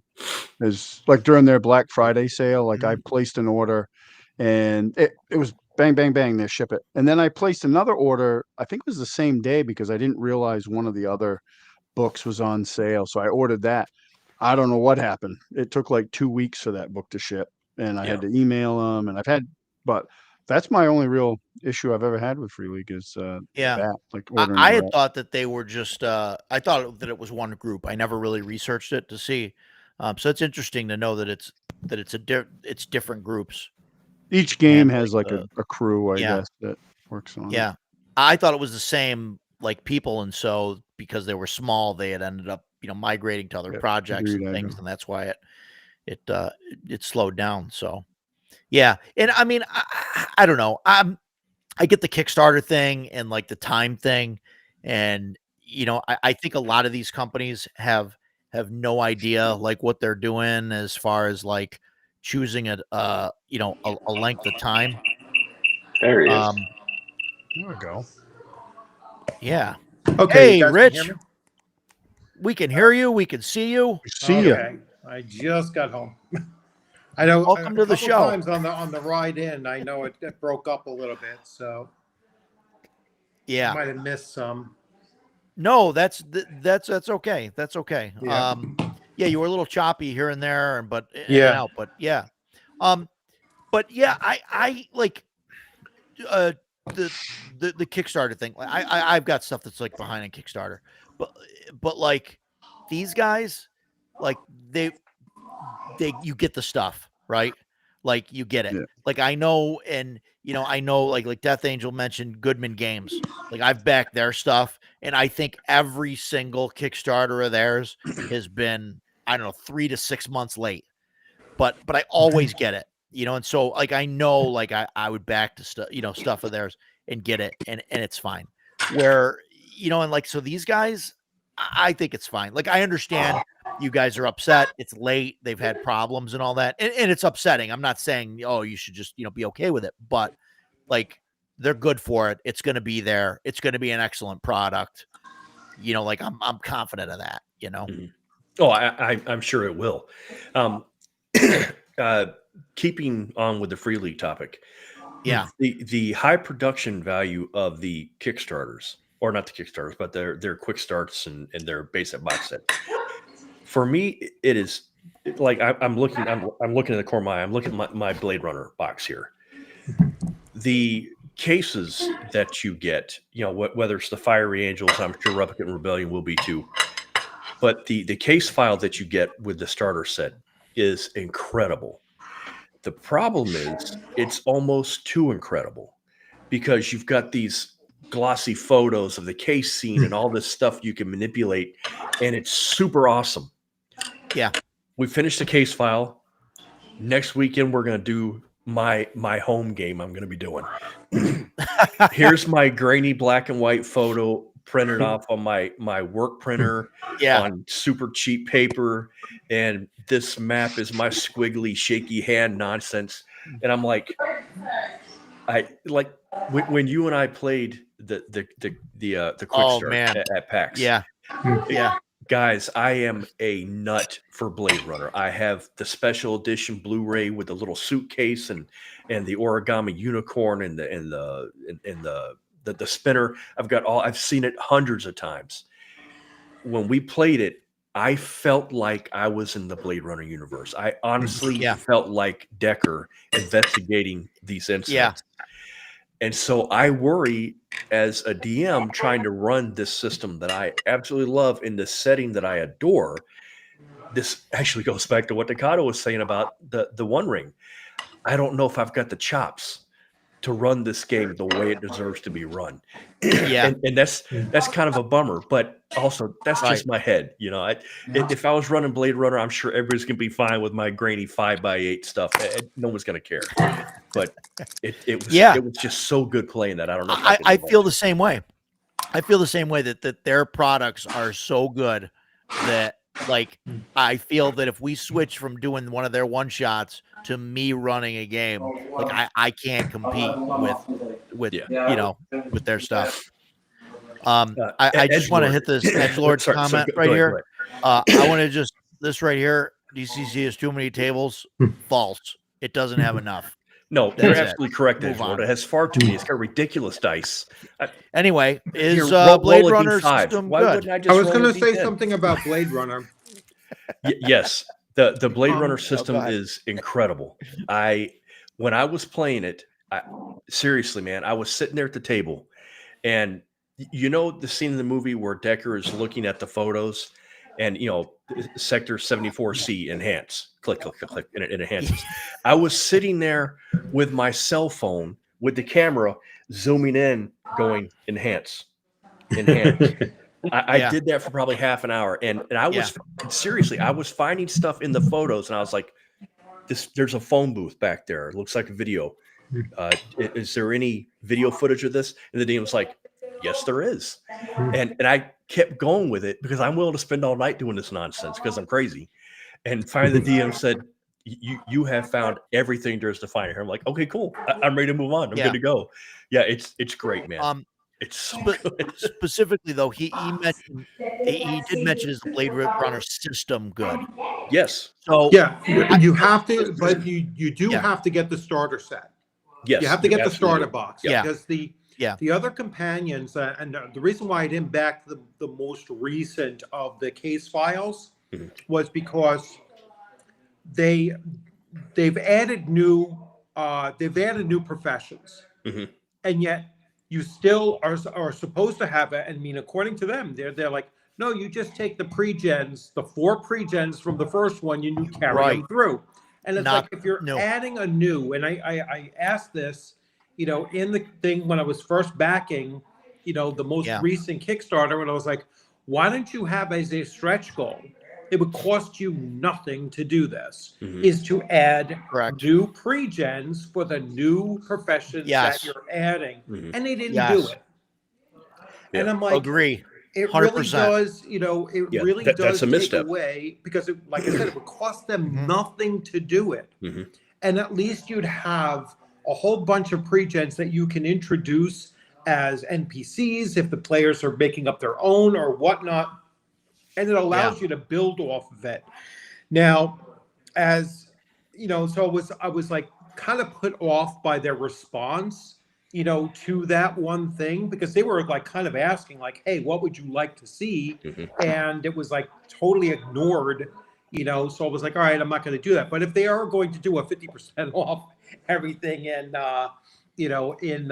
for Black Friday and everything, I will probably pick up, what is it? The Fire Angels? Was that the third one? No, Fire Angels is case file 2. The all right, so Rebellion. I have that one. And the new one is the one I skipped on. So the Replicant Rebellion. Yeah, but or at least like produce a supplement of like a dossier of 50 50 pre-gens. I mean, that would be awesome if they did that. Yeah. No, that would be awesome. And that was one thing that I didn't like. And they did it with Dragonbane as well. Is they had the original set. They have like 5 whatever pre-gens, and then the free RPG Day module has the same pre-gens, same ones. Yeah. And I was like, man, too. And they're fine, but I was hoping to have like 5 different ones. So then this way you have it. And then when you run the game, you can say, oh, here, because I think at like a convention, I think we had like 5 pre-gens or we had like 6 players. Right. And so I think what happened was 2 people played like the same character, they just changed the name. Like, so we end up having like 2 halflings or something. Do you remember that, Jason? Was that Dragonbane? I was playing one of the halflings. Right, it was 2 halflings then. Yeah, okay. I played the actual pre-gen character, the female halfling thief, and the other guy played a male version of that. Like he changed the name, changed the sex, but it was the same character. Yeah. It worked out fine. There was no issue with it. Yeah, Edgelord. It's the same. Well, what system are we talking about? Same as Forbidden Lands. Are we still talking about Blade Runner? Blade Runner and Forbidden Lands are both based on the Year Zero engine. The Year Zero system. Dragon, so they're similar. They're very similar. They have the same core. I think there's some minor changes. I'm not sure what changes are between the two, but I think there's some minor adjustments. That's what I was going to mention. I haven't played this yet, but I really want to. Yeah, it's on my list. I've heard it's really good. Yeah. Yeah, it's. I mean, I got this. I don't know what was going on, but they were selling it for like $30 on Amazon, and the books alone that Nice. came with it, these fake leather ones, Ooh, are super look at that. nice. Got these maps on the inside. Cool. Yeah. Oh yeah. This is very much. It's not marketed that way, but it's very much if you wanted to run like a West Marches style game with a lot of resource management. Yeah. Dragonbane, a lot of I've seen Dragonbane called Forbidden Lands Light because it doesn't go as hard into resource management as Forbidden Lands does. Yeah. But every book, there's other books too. Like they've put out a couple more. I have them, the hardcover books, like monster books and different regions, like the Ravenlands, I think is the other one. Man, they're awesome. Like the art in them is great. If you like the black and white style pencil art, I'm trying to find a picture here I can show you Yeah. guys. Yeah. It's similar though. You can see the like to Dragonbane, the kins and everything are pretty much the same. They have some other. There's actually some other ones in here. Actually, no, they're all in Dragonbane now too with the bestiary book. So you can play as a goblin, you can play as an ogre, you can play. Yeah, this is a map. Yeah. Oh, hey, let me. They do this neat thing too with this Wanna hit game that that There you go. they give you a big map, and it comes with these stickers. So like as you travel out, you find these locations so the players can put that, you can put that on the map so they can see where they've been, because the premise of the game is there was some sort of cloud or something that covered the land, and you couldn't go out like overnight. If you did, you basically died. So everybody stayed pretty much within their villages, and that's slowly dissipating in different areas. So people are sending people out to explore, and there's different factions and all that stuff. It's really neat. In the setting wise, it's really neat. Hey, thanks for coming, Eclectic Goat. Take Thanks, care. man. And yeah, guys, just because we got some people watching here. I know I said it in the beginning of the stream, but hey, if you're I know Bluddworth has at least 2 or 3 more subscribers than I do, but if there's anybody that's on my channel that's not subscribed to Bluddworth, please go over, subscribe to him, and also to Decato's channel. So yep, definitely just, spread it we're all around, doing and I will. Yeah. They have some new features on it, but I think you guys have to either have them allowed for a boost. It's called hyping videos. Yeah. And or you might have to be monetized already. So we have to get you guys over the 1,000 mark so that you can get monetized, so we can start really spreading the hype for your channels. Yeah. I don't know. Yeah, we got to get there. I'm at I don't know. Last I looked, I think there was I had 72 subscribers. So we're on the road. We're on the road. We're getting there. Getting better every day. On the road to 1,000. So, drop us some links. Yeah, I don't know. Yeah, we could probably do that. I'm just not sure how to do that right now. But we can. YouTube hype points. Is that? Yes. Is that what you're talking about? That's what that's what I'm talking about. Like, it doesn't specifically say that you have to be monetized, but when I clicked on your guys' videos, it doesn't give me the option to what I found when I researched it, it said that it's for that hype feature is for channels between 500 and 500,000 subscribers. Oh, okay. So, okay. And Decato, you got to be close. I'm at 315 the last time I looked. Okay. So the promotion stuff, though, the cross promotion stuff's been helping me, though. I've been getting good. I posted that into mine, but I don't know. I think if I post that into mine, I don't know if it'll go to all the channels. Mm-hmm. But so that's mine, and then Decado. What's your channel name, Decado? I think it's Decado 1628, because I'm a horrible self promoter.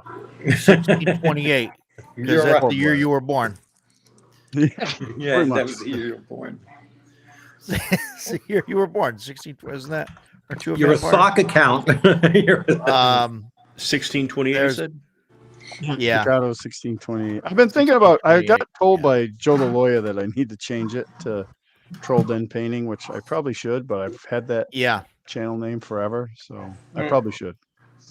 Yeah. And then DM Bluddworth will drop his in the chat too.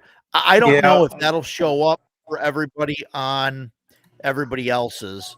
I don't think it does actually. Yeah. Yeah, it's but in your when it's all said and done, you can put those in your description notes, and then they will pop up. And I'll do the same. Oh, okay, right. I'll do the same with mine because I'm cross streaming on mine as well. So I think if we're all cross streaming, then you don't really need to do that because individuals will be able to pop in from whichever direction they're coming from. Right. Right. As a matter of fact, let me double check and see on my end on YouTube and see if I can do that. Double check it. Yeah, it doesn't. Edgelord said it doesn't, so it doesn't. Oh, okay. It doesn't pop up. So I don't know if you guys want to copy those links and post them into your. I'll definitely chats or whatever. And guys up. And I have both of your channels on my features. So if anyone goes to my website on the homepage, if they scroll down a little bit, they'll see featured channels, and you two are right there on my featured channels as well. Oh, fantastic. So yeah. That's good. So if we can put those in, and then I'll add them to the that's weird to the channel afterwards. I have subscribed to your channel. I will check it out later. Mine's still there. Yeah, I'm trying to work this. So I'm usually not on my iPad, so that's the other thing is, and actually my iPad is about dead. So it's like it's been somewhat of a disaster. Oh boy, not expecting to work today with the New York City schools saying tomorrow today is a holiday, but they gave us yesterday off instead of today, and that just messed me up. So, but thankfully, because yesterday I had a major errand to pick up my daughter from the airport, and that was a 7-hour delay, kind of thing. So Death Angel, I don't know if I can generate. I don't know how to do that. I guess I haven't done that yet, so I don't know how difficult that is to generate a collaboration. But a collaboration. That's why Death Angel Shadow says when the stream becomes VOD, generate the collaboration and send Decado and Richard the links. So I don't know if that. I don't think it'll work that way. You have to create. I haven't done a collaboration with a live stream.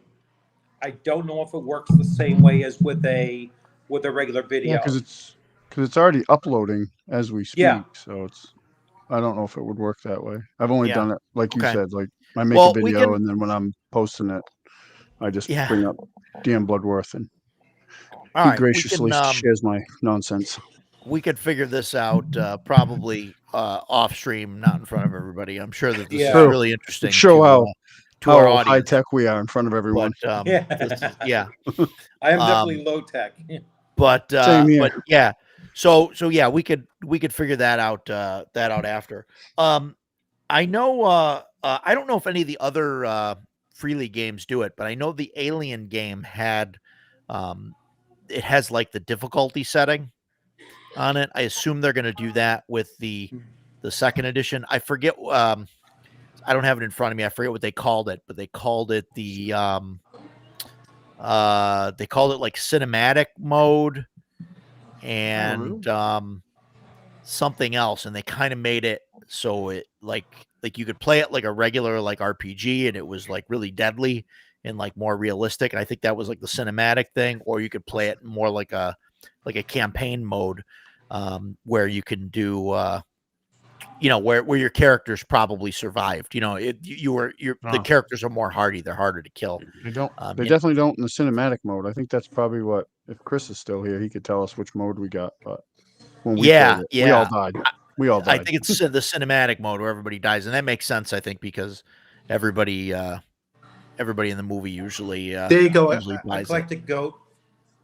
That's the name of my my YouTube channel. I'm trying to figure out how to do it. How to let's see. Yeah. How to do an invite. Yeah. Yes. Paul. No comment, Paul. Yeah. No comment. But Dun, yes. dun. Yeah. Dun, dun, dun. Yeah. Yeah. Don't know. I'm not that bad with technology, really. It's Yeah. just the new technology. I don't recall any of the other Free League games doing a difficulty mode. I don't recall anything Yeah. like that being built into Yeah. the system anyway. No, I don't. Cinematic None of the ones mode I've played did. and story mode. Yeah. And is Chris, do you know, is that the only one that does that? Is Alien? Because I haven't heard of it from any other of the Free League games, but It's the only one I've seen that does it. All the one. I mean, I have yeah. Forbidden Lands, Dragonbane. Yeah. Vaesen doesn't do it. One Ring doesn't do it. Yeah. Twilight Yeah, 2000. That's does not do interesting. I wonder. It's Yeah. almost kind of like Call of Cthulhu, where they have the regular Call of Cthulhu and Pulp. Although Pulp, I played a lot of Pulp, and it's fairly deadly. But maybe it's kind of along that vein. Well, I that's what it think reminds me Call of. of Cthulhu is meant to be. It's like Aliens. You know, if you're playing an Aliens game, you know you're gonna die. You're gonna get your head bitten off or die in an acid I bath. played Call of Cthulhu with Chris and Rooster in here. We played it together, and the way our keeper explained it to us is like, in D&D you start off and you only get better. In Call of Cthulhu you start off the best you're ever going to be, and you just get worse. Yeah. And he was not wrong. Yeah. Great Yeah. game. It's it's interesting. That's like how I feel about like OG Ravenloft and things like that, where like, you know, Oh God, the players Rooster go is in. running us in Ravenloft right now. Nice. The It's OG ugly. Ravenloft, or are you doing like? Yeah, we're Curse of playing. Strahd We're playing Touch of Death, like a module, and we're using Mhm. Old School Essentials, Second Edition, and a mix of Old School Essentials and Second Edition AD&D, and yeah, we came close to a TPK in the last session for sure. And we've had my son's character. He's taken the most abuse. He's gone down a couple times, like, and had to been saved by us. Yeah. Yeah. Really Cool. it's a lot of fun though. It's fun to be able to go back and play those old modules. I never got a chance. So. Yeah, Shellback. I do a lot of work. I do my best work in Linux, so that's how back I no GUI, just do everything from the command line, you know, from Bash. But yeah, it's the best way to do it. But yeah, I've got a couple servers at home running that, so that I can do. But when it's clicky buttons and, you know, newfangled YouTube stuff, like I can't do it. Yeah, Ravenloft using Shadow Dark, yeah, it's probably probably fine. I will tell you that Castles and Crusades didn't work that well, but no, I ran you know, totally not related to Free League, right? But I ran Curse of Strahd, the 5e Curse of Strahd, kind of heavily modified with some stuff from the second edition stuff, because they had a ton of stuff that came out for it. And I used Hyperborea, and that would be a good system. It was pretty cool. Yeah, it was fun. So I think that's a great system, honestly. And I've only played it 3 times, and it's awesome. Yeah. It's it was a blast. I mean, I thought it handled itself fine, and, you know, all of that. So yeah. Yeah, wow, this is way off topic now. Yeah, Kurai, I would use Ubuntu. Ubuntu is definitely a Linux distro to learn, because it has Ubuntu, yeah, definitely. Agile. I would count on my fingers and hope for the best. Definitely easy. Definitely easy. That's the way to go. Let me know. Let me know if you want me to make a video about setting up some Linux stuff, and we'll do that too. Hyperborea 3E is wonderful. Absolutely, it is. Yes, it is. Absolutely, Awesome. A lot of fun. A lot of fun to play. Amazing. Jeff Delaney is a great dude too. Delaney is a fantastic guy. And yeah, it's good stuff. Yeah, Mandrake. yeah. But yeah, good stuff. Yes, please, he says. Oh my God. Well, you're the only one that'll watch a Linux video. I don't know. Well, all you need is one viewer. That's it. That's all I need. If it gets me another subscriber or something, absolutely. That's right. I'll do it.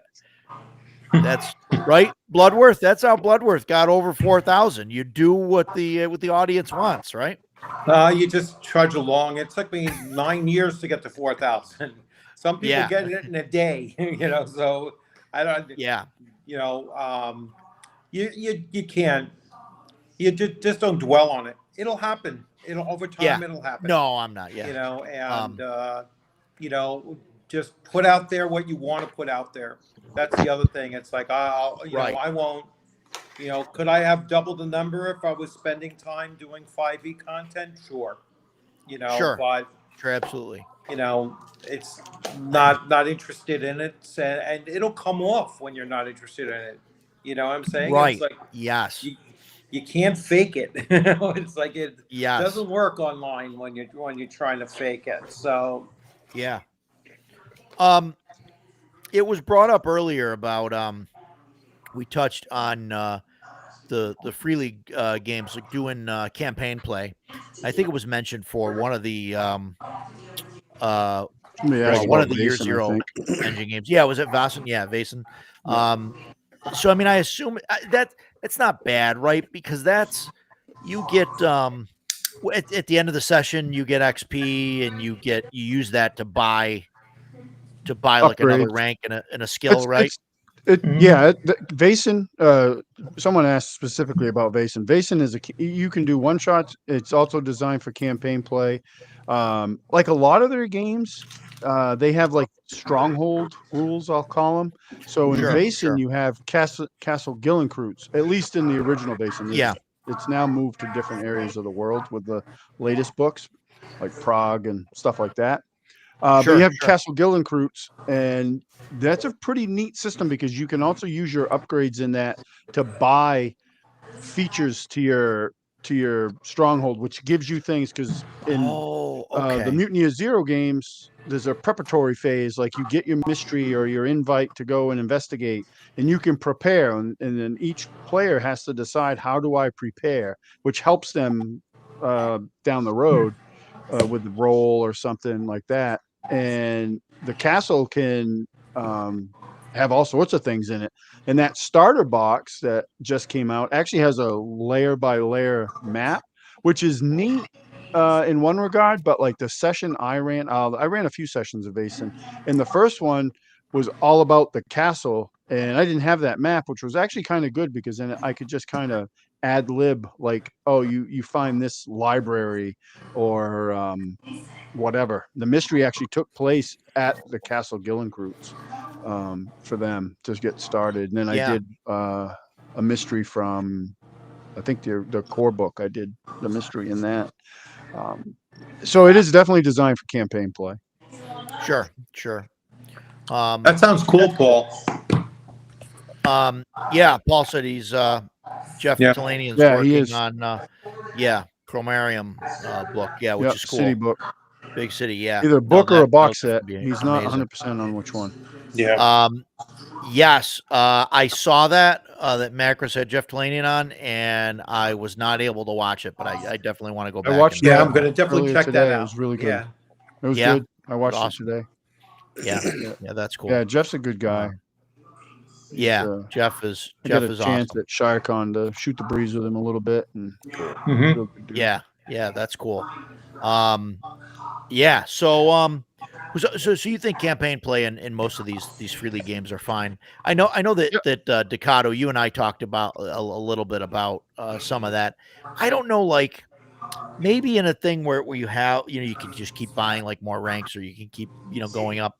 So things like Dragonbane, I kind of get iffy on, where like I worry about like eventually you can't level anything up because you just can't make the rolls, or you end up having to level up stuff that like you're never going to use or you don't want to.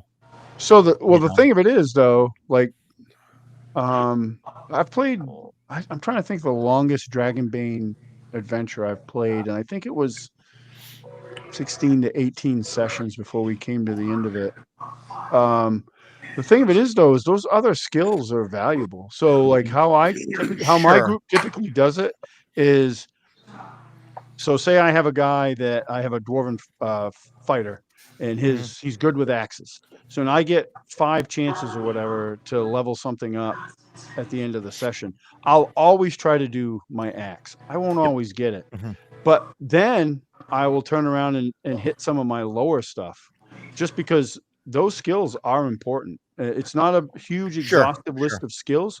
So they can come up quite a bit depending on who's running your game, like, so I think it could be, and I think ways to, because I've had some people ask me about, like, would you max out quicker? Because the highest you can get is an 18. That's pretty hard to do. I mean, you got to get. I've had characters that have done that, but I have characters that haven't done that either. But you could also stretch it by not letting them do that every session. I've played in games that way. Not a big deal to me. Maybe do it every other module session or something. Yeah, or you could do it like Call of Cthulhu. I think the way we did it in Call of Cthulhu is like was it when you ended a chapter? I think we were playing big game mass, but you could stretch it out. I think you could make it work. That's actually one of the things I want to test out, is a longer Dragonbane game. So maybe when the Trudvang stuff comes out, I can do that. Yeah, right. And give it a whirl. I think the system's great. I guess I was thinking about it like leveling up, like if you're trying to roll out for like 5 things every week or every session, right? That like eventually, like, you end up bringing up the lower stuff because you can make those rolls and you can get those up. But I think after doing that, like after say 10 sessions, right? Like now everybody's gotten 50 rolls, maybe even 40 rolls, whatever, right? And that's like, I don't know. I just feel like that would make everybody like similar, like stat wise or skill wise or whatever. No, I disagree with that. Sure, you're going to get 40 or 50 rolls, but you've got like a 30% chance of half of those rolls getting applied to the character. So you might level your entire skill list up 20 points. Totally.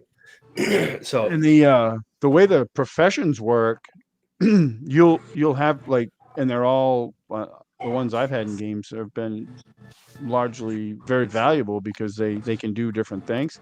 So they'll have like different specialties, as far as like the artisan is good at building things. He may not be the best combat guy, but like if I need a suit of armor built, so let's we kill this monster, we can make armor out of it. We do that, so they'll have a different skill set, and you definitely can notice that. It kind of reminds me in a way of like CNC or any OSR game. Like if you're missing a core character class in a session, a lot of times you feel that, like, oh, the cleric's not here, or the rogue's not here, or we don't have any frontline fighters. I think that's great. One, because it makes everybody important.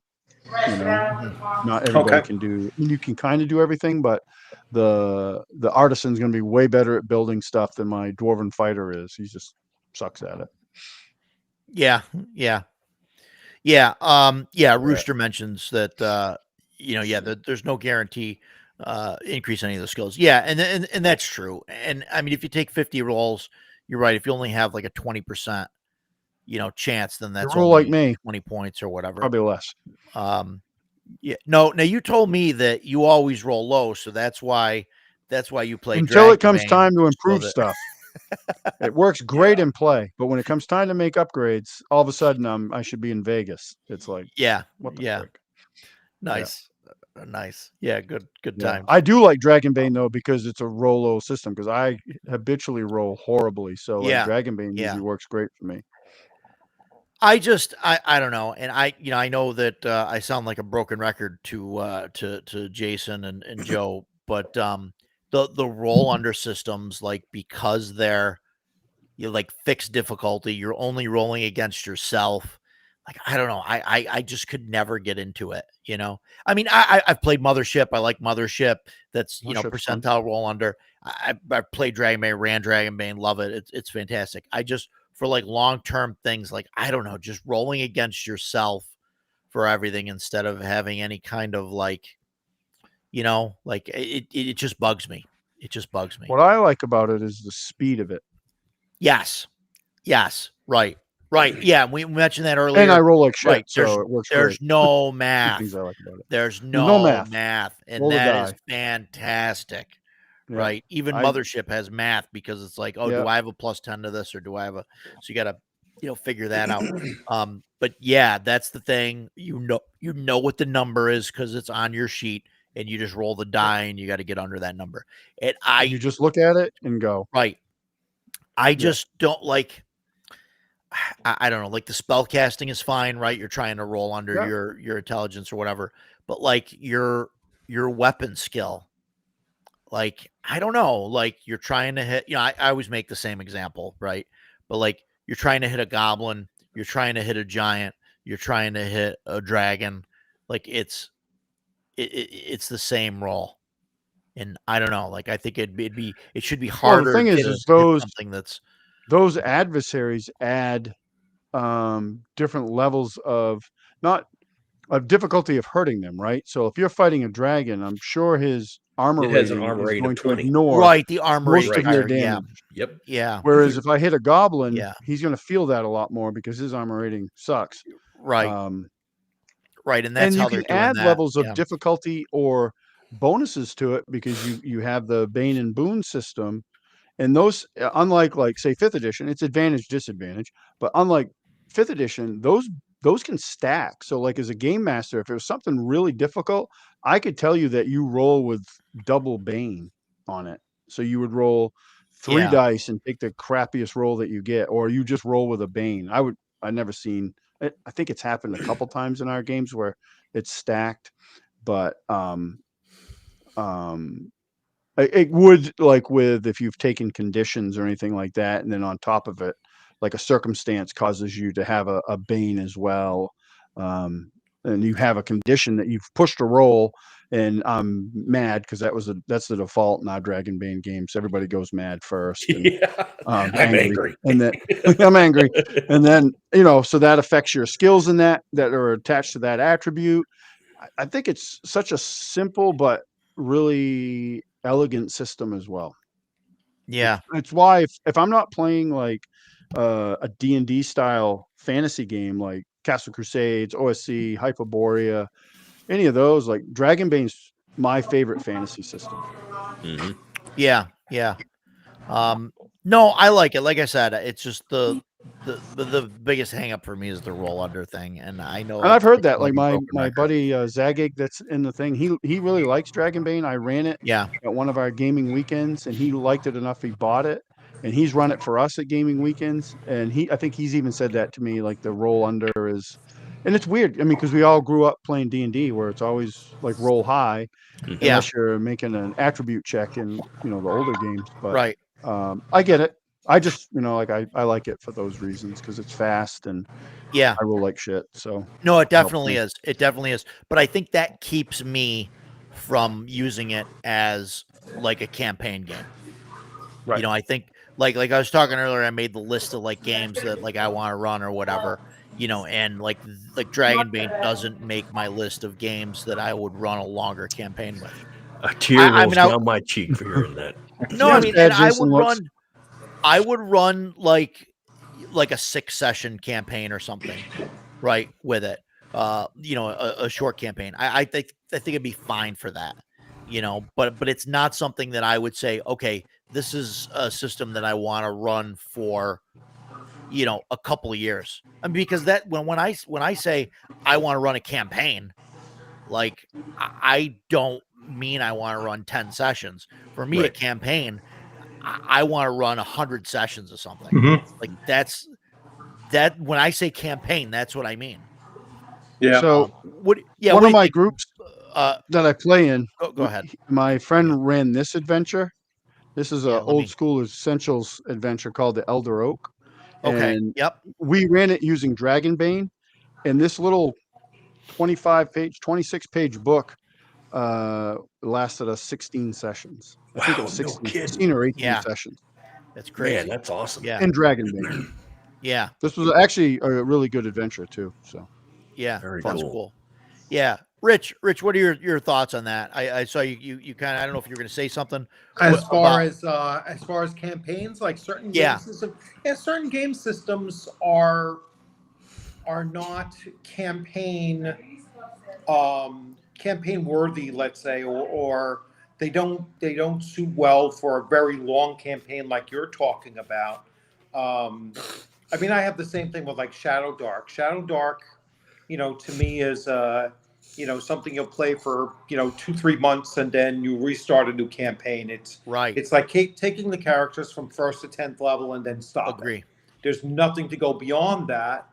I'm not that familiar with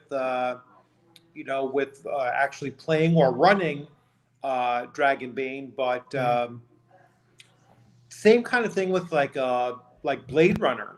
Yeah. Blade Runner is very episodic. Now it might take you to go through a case file. It might take you several weeks to do a case file, but then you're not going to go into like the next case file. I don't think they lead into each other the same way. And if you're going to create your own thing, much like Jason was saying earlier on, it's like you're not going to piggyback off of those. You're going to do something completely different, maybe even in a different location or whatnot. And again, it's going to be very episodic, and you might not want to play those characters for very long. Or it's a pretty lethal system too. So some of them might actually get killed off, and then you're going to do a restart anyway. The other thing with Blade Runner, which I don't think anybody has mentioned before, already, is that is built around 4-player characters. Yep. Right. Yes. I mean, and almost only 4-player, exactly 4 players. Exactly, not 3, 4 players, not and 5. splitting the party, and splitting the party in it as and well. splitting the party. Yes. Yeah. That splitting the party. That was the only thing about the game that we played at PAX that it wasn't that I didn't enjoy it. Just like I'm over here, enhance. I'm investigating, and cut. And now we're going to go over to this character here. He's in front of the main frame at police headquarters, and he's doing a search. If all of your players are really proficient with the system, it can go by very quickly. Yeah. But if all of your players, like us at the time, didn't know what the hell we were doing, the guy running the mainframe, he was like, I don't really understand. I mean, what am I doing? And and I'm like, are you stupid? This is not difficult. Do this, and this. Run a search. But I'm not going to say that to another player. Certainly not somebody that at a con that'd be terrible. But that's my inner monologue, and I'm sitting there, and I'm starting to seethe at this. So it's as much as I was hyping Blade Runner, and I'm still hyping Blade Runner because I love it. It did have its issues, but it's just like any other system. As the players get more proficient, it speeds up. It goes much more quickly. Yeah. The only time I've ever run Blade Runner was at a convention, and it went really well. I had 3 players, and one player handled 2 of the characters, and it went really, really well, and so it's a great convention game. That's for certain. Sure. And you can kind of, you have to truncate it a little bit, that case file, to get it to fit within a 4-hour time period. But there was, another great thing about that particular adventure too, that first case file, is that you can go through the entire thing without any combat. Yep. Or, and the one time that I ran it, it was just one fist fight. That was it. you know, and they loved it. They loved the fact that it was so investigation, and they liked the fact that they felt that they could go in different directions and then come back together again. They like to hear the fact that if they did get into a gun battle, it was going to be, you know, pretty darn hairy, you know, and they were, you know, because I wanted to share that with them. I was like, well, if you did this was likely to happen. And then that closing scenario where there's, I think, 3 spinners come in and there's 2 cops in each spinner. Yes. I mean, you are vastly outgunned. Yeah. You don't want to try and shoot. And not only that, you are supposed to be Blade Runners. You are police. So, you know, it would be very against the Blade Runner theme to just open fire on other cops. You don't do that. Yeah. Right. So it was a really, really well crafted adventure. It's a great system for that particular genre that you're looking to do as well, because Blade Runner is mostly investigative and that kind of thing with some chasing thrown in and you know, very limited combat actually, and it's just a, you know, a near masterpiece. I don't know how that could have been done better than what it was, you know, but I want to hedge it a little bit and not call it a masterpiece, but it's darn damn, you know, it's really close to a perfect game system matching up. Yeah. And that's one thing I'll say about Free League. In their starter sets, like I in most other games, like their sample, you know, dungeons or sample adventure one shots that they come out with, they're usually combat heavy. You know, but like Free League definitely, you know, seems to make them so that, you know, you can, I mean, obviously there's games like Alien that, you know, the point is to kill the alien. Like that's you know, but a lot of their other things like the Dragonbane stuff that we played, you know, you could kind of, you know, you could get through it or get through most of it by investigating and talking and kind of get, you know, going through the system. And I didn't look at the Vason one, so I'm not sure how that, you know, plays out. But like I know the Dragonbane ones and the Blade Runner, things like that. They're, you know, they're very placed, you know, so that you can actually just go through them and, you know, without combat, without having to get into a fight every time you turn a corner. So that's kind of interesting. And props to Free League from, you know, for that. Yeah, when we did the before we answer that, because I have answers for that one. Yeah, go ahead. When we played that Blade Runner quick start scenario, the only combat that we got into was me and you. You know, you were playing the crusty old cop, and by some miracle, because we know each other so well, you knew exactly what I was going to do at the end. My Blade Runner was a replicant sympathizer, and so we chased down the replicant that had gone haywire, and I told her the only way you're getting out of this alive is you come with me, and we're going to escape off world. And Roger looked at me and he went, "Make it look good." And I said, I looked at you and said, "Don't break my jaw." Yep. And I said, "You got it." And I pistol whipped him. Yeah, I knocked him out. He totally knew what I was going to do. So I pistol whipped him. And then, you know, the replicant and I bailed and ran off to the spaceport to jump ship, you know, to get off the planet. And it was such a Blade Runner moment for me. I was like, you know, because like, and I could see it. It was so well written that when the replicant and I were on the shuttle getting ready to depart, I could hear Vangelis music in my head. I mean, it was so well. Like you said, it was a masterpiece. It's so well done. Rich has got to. I got to run, guys. Hey, thank you so much. I think the next time we're getting together is November 11th is a Tuesday. So you're going to do these on Tuesday night. So I will be. We've been doing these on Tuesdays. I am off that day because it's Veterans Day. So I will definitely be here for that. Oh, fantastic! Yeah, we'd love to have you on. We'll we'll talk about where I'm like barely a week ahead on you know, what the title's going to be. So we'll we'll work on that. But All right. no, we'll talk. Thank you so much for coming. And Yep. it's great to have thanks you. for having me, and everyone have a great night. Take care. Yeah, Hey, Rich. thanks so much, Rich. Take care. Yeah.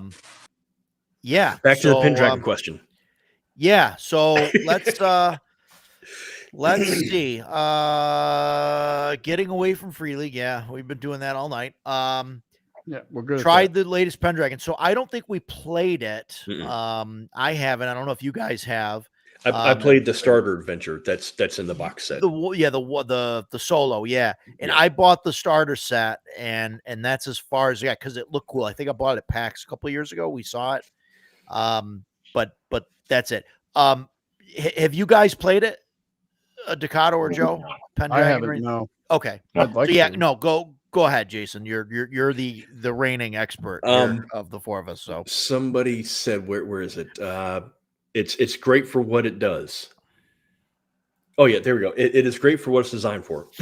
Yes, I completely agree.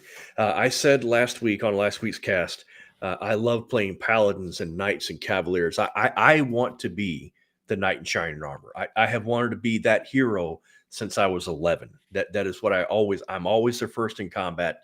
I always want to be that way. And when I saw the Pendragon box set, I picked mine up last week. Crazy coincidence you asking that. I picked it up last Sunday, or Saturday rather, excuse me. I was at this game store that I found nearby, and I found several different products, and I laid them all out and took photos of them, and I sent them to Roger. And I said, do I want this to each of these things? And he was like, yes, no, I've got that one. And one of the ones that he had was Pendragon. And I was like, yeah, I remember seeing this at Roger's place. And I was like, why did I never check it out? Because as you can see behind Roger, he's got all that shit. And I'm always reading something when I go over there. So I picked up the box set, got back to the hotel, opened it up. And like the first thing, I was like, this is exactly what I'm looking for. It's all the characters are knights. You don't have to be a good guy. You don't have to be particularly heroic, but you're all knights or people that are trying to become knighted. And I was like, and the setting, the Arthurian legend, 400 to 550 AD between, Uther Pendragon up to the death of Arthur. I was like, man, this is my shit right here. This is my jam. Low magic, no tech whatsoever. In fact, speaking of the knight in shining armor, did not exist in 400 AD. The knight that we think of is from the 1300s. That Gothic plate mail is from the 1300s. That's when that stuff was invented. So everybody in Pendragon is walking around in a chainmail hauberk. And if you've got that, you must have some money because that stuff's not cheap. Whereas, the peasantry, they're wearing padded armor. Somebody that is doing okay might have some boiled leather, some kind of leather armor. But the knights all wore chainmail. And that's what it was. And so I was reading through it, and I was like, man, this is exactly what I was looking for. And I asked Roger, I was like, hey, have you given any thought to this? And his answer was, yeah, there's something about it I don't like. I can't remember what it is. And I was like, God damn it, Roger. Yeah, so, no, and I don't remember what it is. Is it, what's the system? It's its own system. It's a D20. I think that I'm pretty sure the D20 determines success. And this is the 6th edition, I believe. So it's gone through things. It was owned by Sutherland, the guy that made it, or Sutherland. Chaosium bought it from him, and then it went to somebody else, I think. And now the original writer has it back, and he has re-released 6th edition. But it's a D20. I think there's one D20, and I think there's 5 or 6 D6s that come with the set.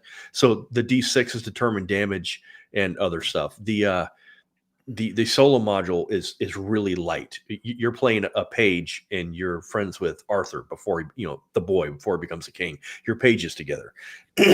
So it's not combat heavy at all. The only time that I can recall doing combat was at the beginning. You go boar hunting. And I love the way they handle that too. So you've got your spear, you stab the boar. It depends on how well you roll. You might kill the boar. Yeah. It might seriously damage you.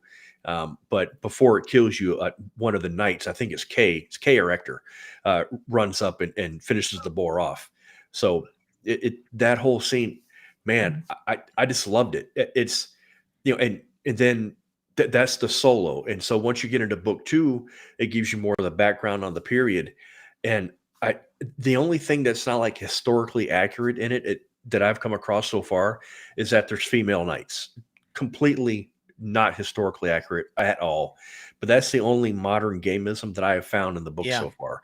And oddly enough, my wife, who does not play RPGs, she was sitting, she was doing her laptop as I was sitting there going through the books, and I had all the pre-gen characters out, and I think there's 6 pre-gens, 3 male, 3 female, and I laid one of them down, and she went, "Oh, who's that?" And so I read the character to her. She goes, "Oh, I would play that," and I was like, "What the hell?"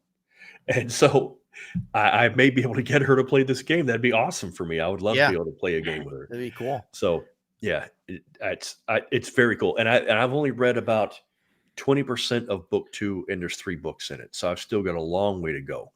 But man, so far I'm really digging what I see. Yeah. Kurai, yeah, I have heard of Mythic Bastionland. I don't I don't know anything about it. I don't know if you guys have heard of it or Never heard of it. Anything. Yeah, 6th edition. Yeah, I think that's the same copy that I have.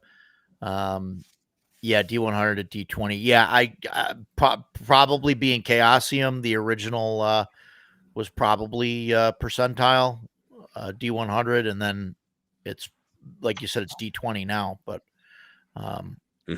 that's right. Yeah, I got lucky when I was doing the boar hunt. It was the only crit that I rolled in the game, but when I did, I was like, "Oh, thank God," because I thought that boar was going to wreck me. So I was very happy about that.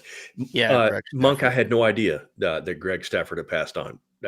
I like that Chaosium is keeping to what he wanted. That's honorable of them. I really like that sort of thing. Yeah, D20 roll under, higher the better. Like I'm okay with that. Like that doesn't, it's a little bit better because you're trying to get a high, but yeah, I don't know, but yeah, I don't know. D20 roll under. I mean that's fine. That's what Dragonbane uses. So I guess it is what it is. But, yeah. But yeah, I don't have any experience with that. Yeah, I just have the starter set, and maybe at some point I'll run it. After we do our podcast on Tuesday, I usually watch it twice. I watch it Wednesday and Thursday because I'm always critiquing myself. Yeah. I want this, all 20 viewers, I still want them to be like, "Oh, these people really know what they're talking about." Ducato, you said something last week.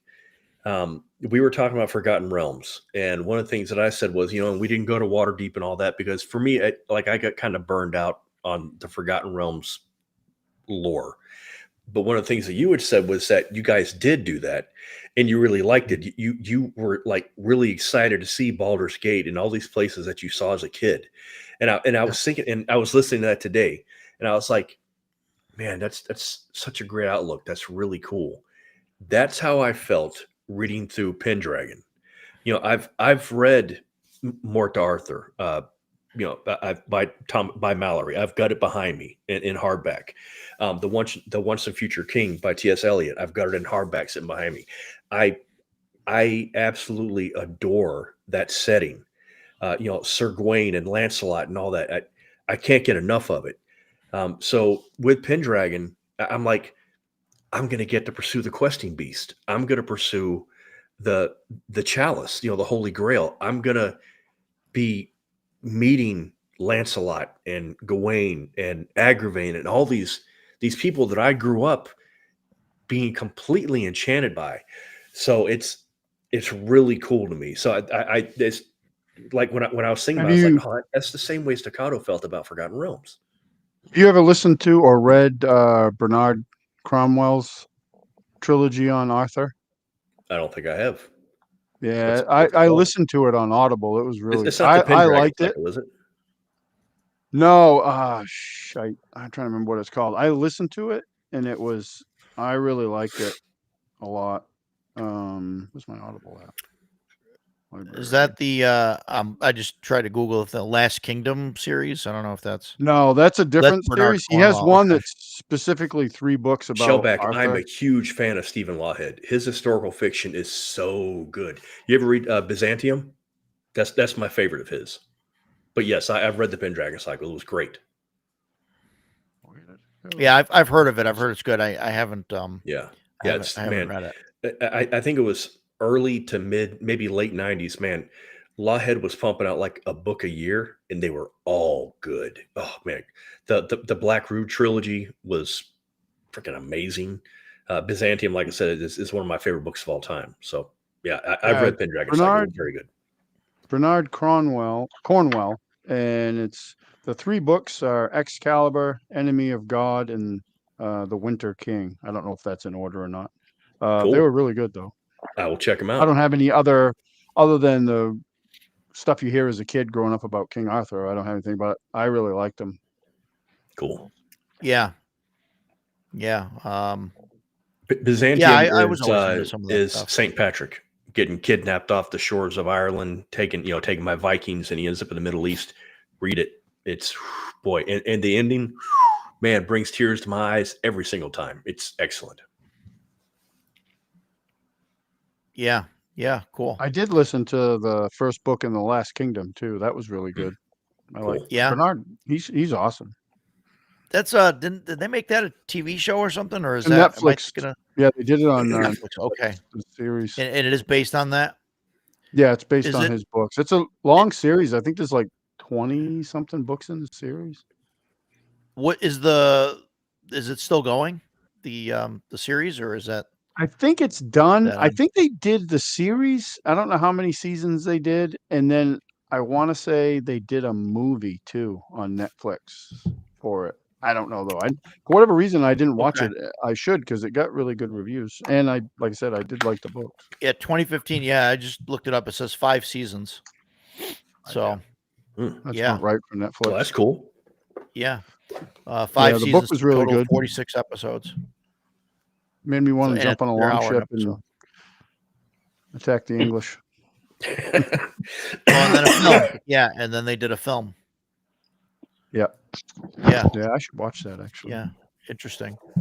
The season 5 was in 2022, and then the film was in 2023.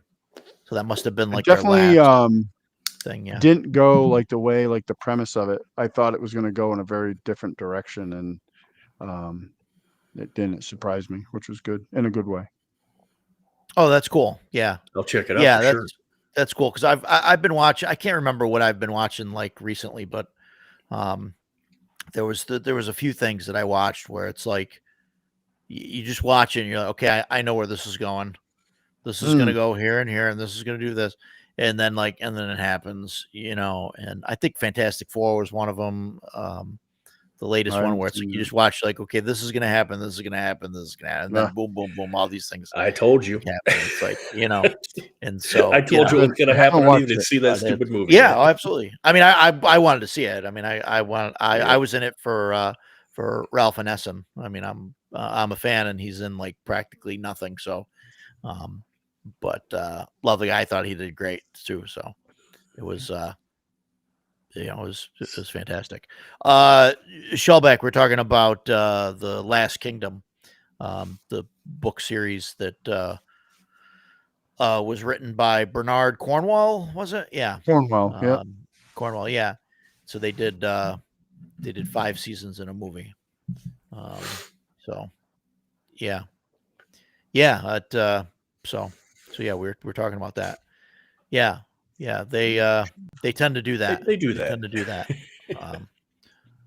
once in a while, and we appreciate it always, right? So yeah, so I mean, we've been going 2.5 hours. 2 hours here, 2.5 hours. I'm not sure how much freely we discussed. Talking about we got some in there. Probably I think we hit it pretty good.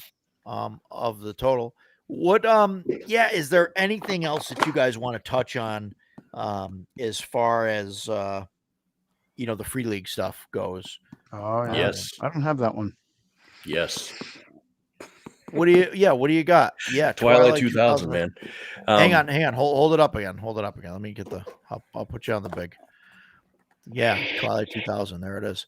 And that's the box set. Yes. Yeah, and I've got all the expansions. Yeah.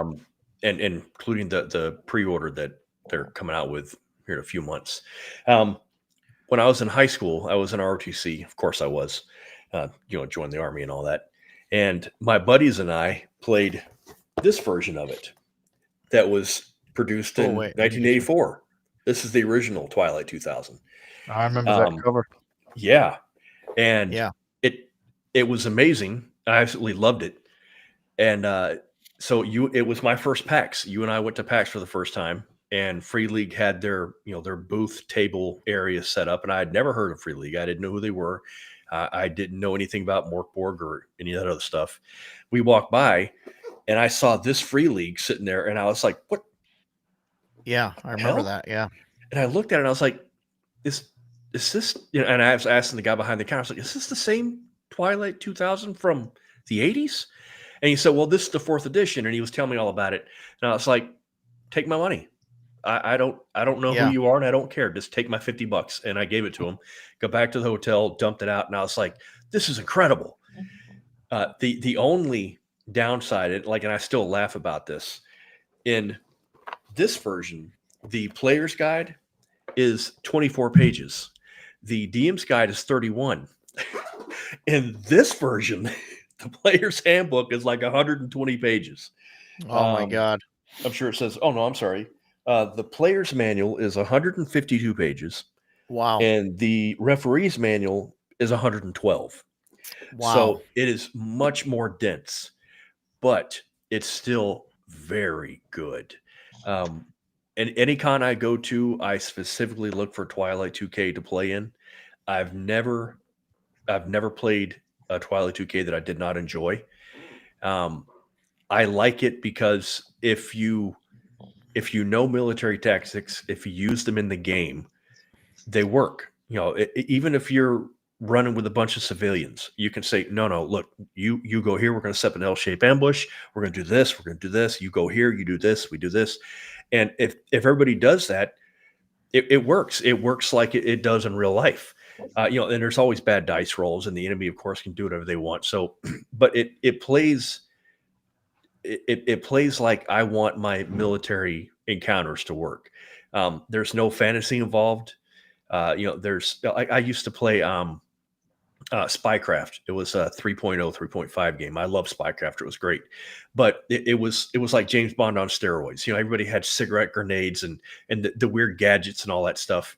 There's none of that in this. You have an M16 or an M4. The Soviet bloc has their AKs and their variants. So it's very realistic. And boy, death comes quick in Twilight 2K. Getting shot is not a good time. And since the only healer is a medic who isn't going to be able to do a whole lot of healing on you, you can't be, like we were discussing Greg Gillespie's Dragon Slayer last week or 2 weeks ago. You can't mess around. The system is not designed to save you. The system is designed to make you think. And if you think and you pay attention and you look at what's going on, you have a very good chance of success. But if you sleep, if you're half-assing or just not paying attention, you're toast. You're not going to make it. Yeah, so absolutely. I love it. And again, the hallmark of Free League, the quality is amazing. Everything is flawless. The cards, the equipment cards that it comes with, the encounter cards, all that stuff, the dice, just absolutely top quality. So, once again, great work by Free League. Love it. Yeah, and that's really great customer service too. Like the one time I had a problem with something from them, they replaced it and didn't even ask for proof of damage or anything like that. So, maybe the guy messed up or something. I don't know, but best customer service interaction I've ever had. That's great. Yeah. Yeah, not a fan of Morkborg. Never done acid either. I don't hate on Morkborg. Morkborg, it's interesting, and I'll say this: Morkborg is probably my least favorite Borg game. And that's, and I know it's the original. It's the one everything's based on. I don't mind it. It's the setting. It's the setting in Morkborg that kind of bugs me. I really dig Pirate Borg. I think Pirate Borg has the best balance. Setting's cool. I've never played the game, but I've used the setting. Yeah. And the Limithron guys are really cool. Limithron guys are fantastic. Yeah, absolutely. They have amazing memories too. Every time Roger and I walk, they're like, "Oh, hey guys, good to see you." Yeah, again. They remember us and everything. Yeah, they're fantastic. How does Twilight 2000 handle Monster Hunter International setting? And any thoughts on that? That's to you, Jason, because you're the only one that. Because so much of Free League is very similar. They use different systems. I don't recall this being in fact. Twilight does not use the Mutant Year Zero, but it shouldn't be too difficult to throw in monsters. There's some pretty cool movies out there, like you got the soldiers in World War I, and there's something in the trench. With this, this is post-nuclear. The Russians dropped nukes in Poland, and that's what caused this chaos. So while it's not in the base game, some kind of mutated creature out there whacking soldiers in the night, that could be pretty cool. And also good setup for Vaesen too. Yes, exactly that sort of thing. Yeah. It's some kind of beast that has been awakened by the bloodshed of the war, and it's taking out Russians and Americans, and maybe they have to come together to fight this thing. When you started saying that, I was thinking about that that Chernobyl game. That's like Stalker. Yeah, Stalker. There you go. I loved it. Something like that. Like that's Stalker when you were talking. That's what I was severely. But the original Stalker trilogy, those are good games. But that seems like what you were talking, where you got like some mutated, or something like that. Mutated dogs coming at you, or the snorkers and all that different stuff. Yeah, that'd be that could definitely work with Twilight. That could definitely be a thing. Yes, it is. Shellback, I 100% agree. I mean, Morkborg wasn't made, and this is my opinion, of course, but I don't think Morkborg was made to be like, a legible game. I mean, it was meant to be a playable game, obviously, but it was meant to be an art statement, I think, to push the limits of that, just to prove, what can be done, to show that it, like, RPGs are art, basically. Yeah, but it's illegible. I think, and that I'm not disagreeing, but I would think just like to make a quick point. You can get the legible version for free off the internet. Right. Absolutely. Yeah, that's not the book they're selling. The whole thing is it's an art project. I mean, that's the whole point of it. It's an art project. Now, I think, to me, I mean, I'm not huge on it because I want a book that I can use at the table. So I'd rather have something that has, readable text and less art and stuff like that in it. But I think it's fine. I think it's a cool piece to look at and whatnot and to have. I think of all of them, I think Pirate Borg is probably the best, where they've taken that balance of art and readability and kind of put that together so they can even Pirate Borg. And I agree. I do believe it's the best of the batch. I like it. I like the Pirate Borg setting more than the rest of them. I don't know how this is showing on the this is the free version that I bought and paid for. So but it's definitely legible. Yeah, as you can see, it's all words, but that's not how it's meant to be, displayed. I mean, sure, but I mean, I just keep seeing people saying, "Oh, well, I can't read it. There's a legible version out there. I just want to point it out. You don't have to play it. I just want to point out there is a legible version for people." Yeah, no, I get Joe's it. a big fan of Morkborg, so he's going to defend them to the hilt.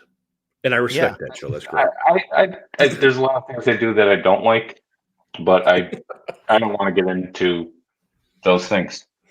So, but no, I just, to the legibility of it, there's a legible version out there, and even the core book, when you get in the back with the dungeons and stuff, that is super legible just in the default book. Because you got like the art stuff, but then when you get to the back where they're like, "Hey, here's some adventures and some tables," and the tables and stuff that have to be readable. Yeah, yeah, it's all. I mean, I just like I just keep hearing it come up, and it's like there's legible stuff out there. It's just Sure. I don't Sure. whatever. If you don't like the game, that's fine. I mean, I don't like every game either. So yeah. No, I think that the game itself is an art project. I mean, that's the that's the thing of it. So I mean, it's whatever. But yeah, I mean, you got to be into that, I guess. But is there anything else Free League that anybody else wants to touch on? I know Jason needed his moment with the Twilight 2000 box. Ducato, I don't know if you've got anything else that you wanted to showcase or talk about. No, I think I've hit all the ones that, I mean, yeah, I haven't played all the ones that I have, but Yeah, I kind of me either. have the ones that I want, That's a big Although problem. somebody in the comments mentioned that, what is it?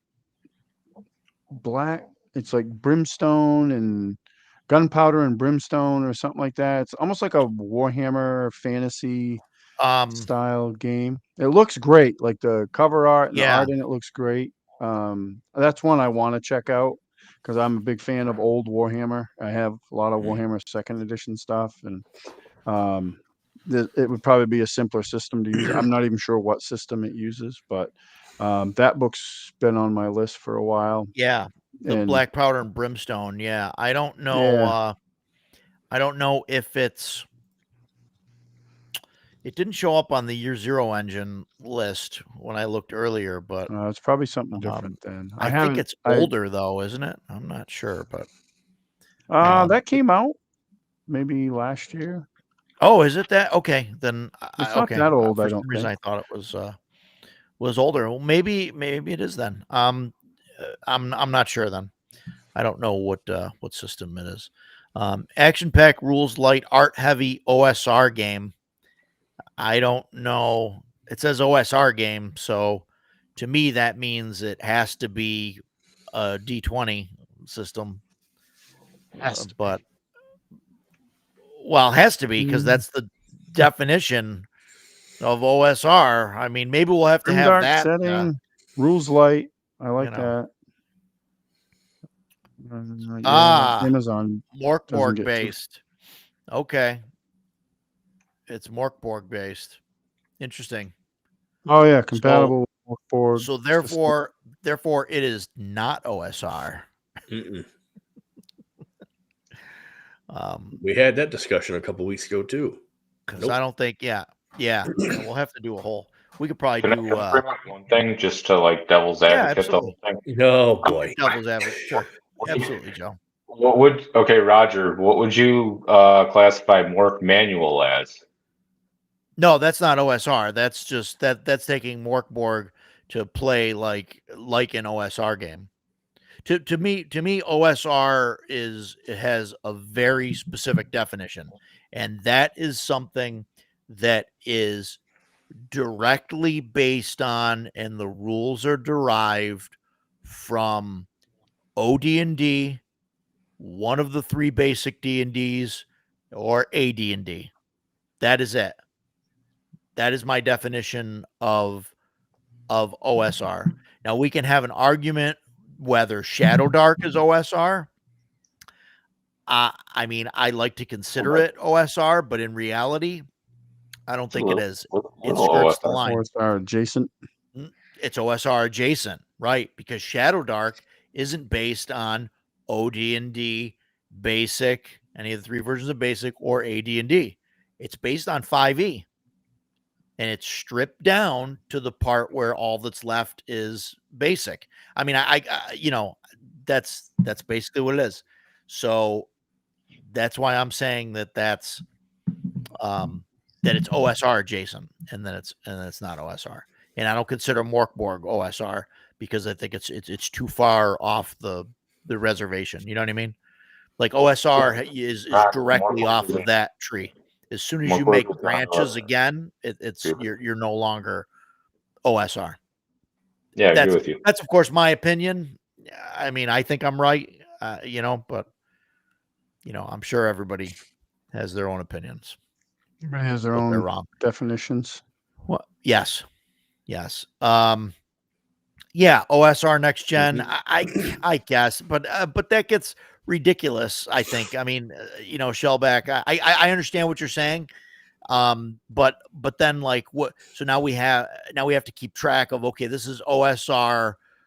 First generation. This is OSR generation 2, and then anything that springs off of that is now OSR.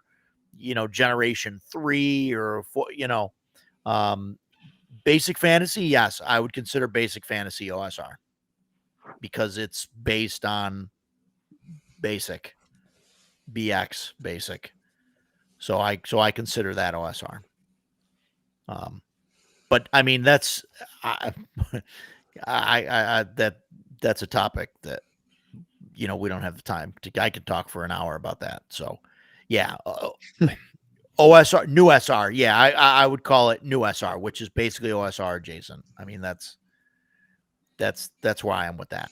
So, yeah, that's a topic for another show, though, where we can talk about OSR games and all of that. So, what I don't have. I've got a list of stuff. I haven't really taken anything and said, okay, here's going to be our topic for next week. I haven't set that up yet. I got to look at my list. We'll talk about that offline, and I'll get something posted. I was sent a few suggestions, so we can talk about that. Yeah, sweet. Absolutely. Let's talk about that in a few minutes. And if you guys have any ideas for shows or whatever, put them in the chat. Put them in. Send one of us a message somewhere. Find us at a convention and say, hey, we love the show and want to hear more of your beautiful voice, and give us some ideas there. And I mean, maybe I should just come into the mic and talk like this, and we can do it. I'm strangely aroused. We can do an ASMR. Taking clothes off there. Hold on. ASMR tabletop RPG discussions. Boy, that's a niche I don't need to explore right there, man. And on that note, guys, go buy Free League stuff. They're great.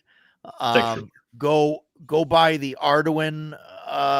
Back the Arduin Kickstarter. Yeah, 10 days left. Those guys are absolutely amazing. Yeah, 10 days left.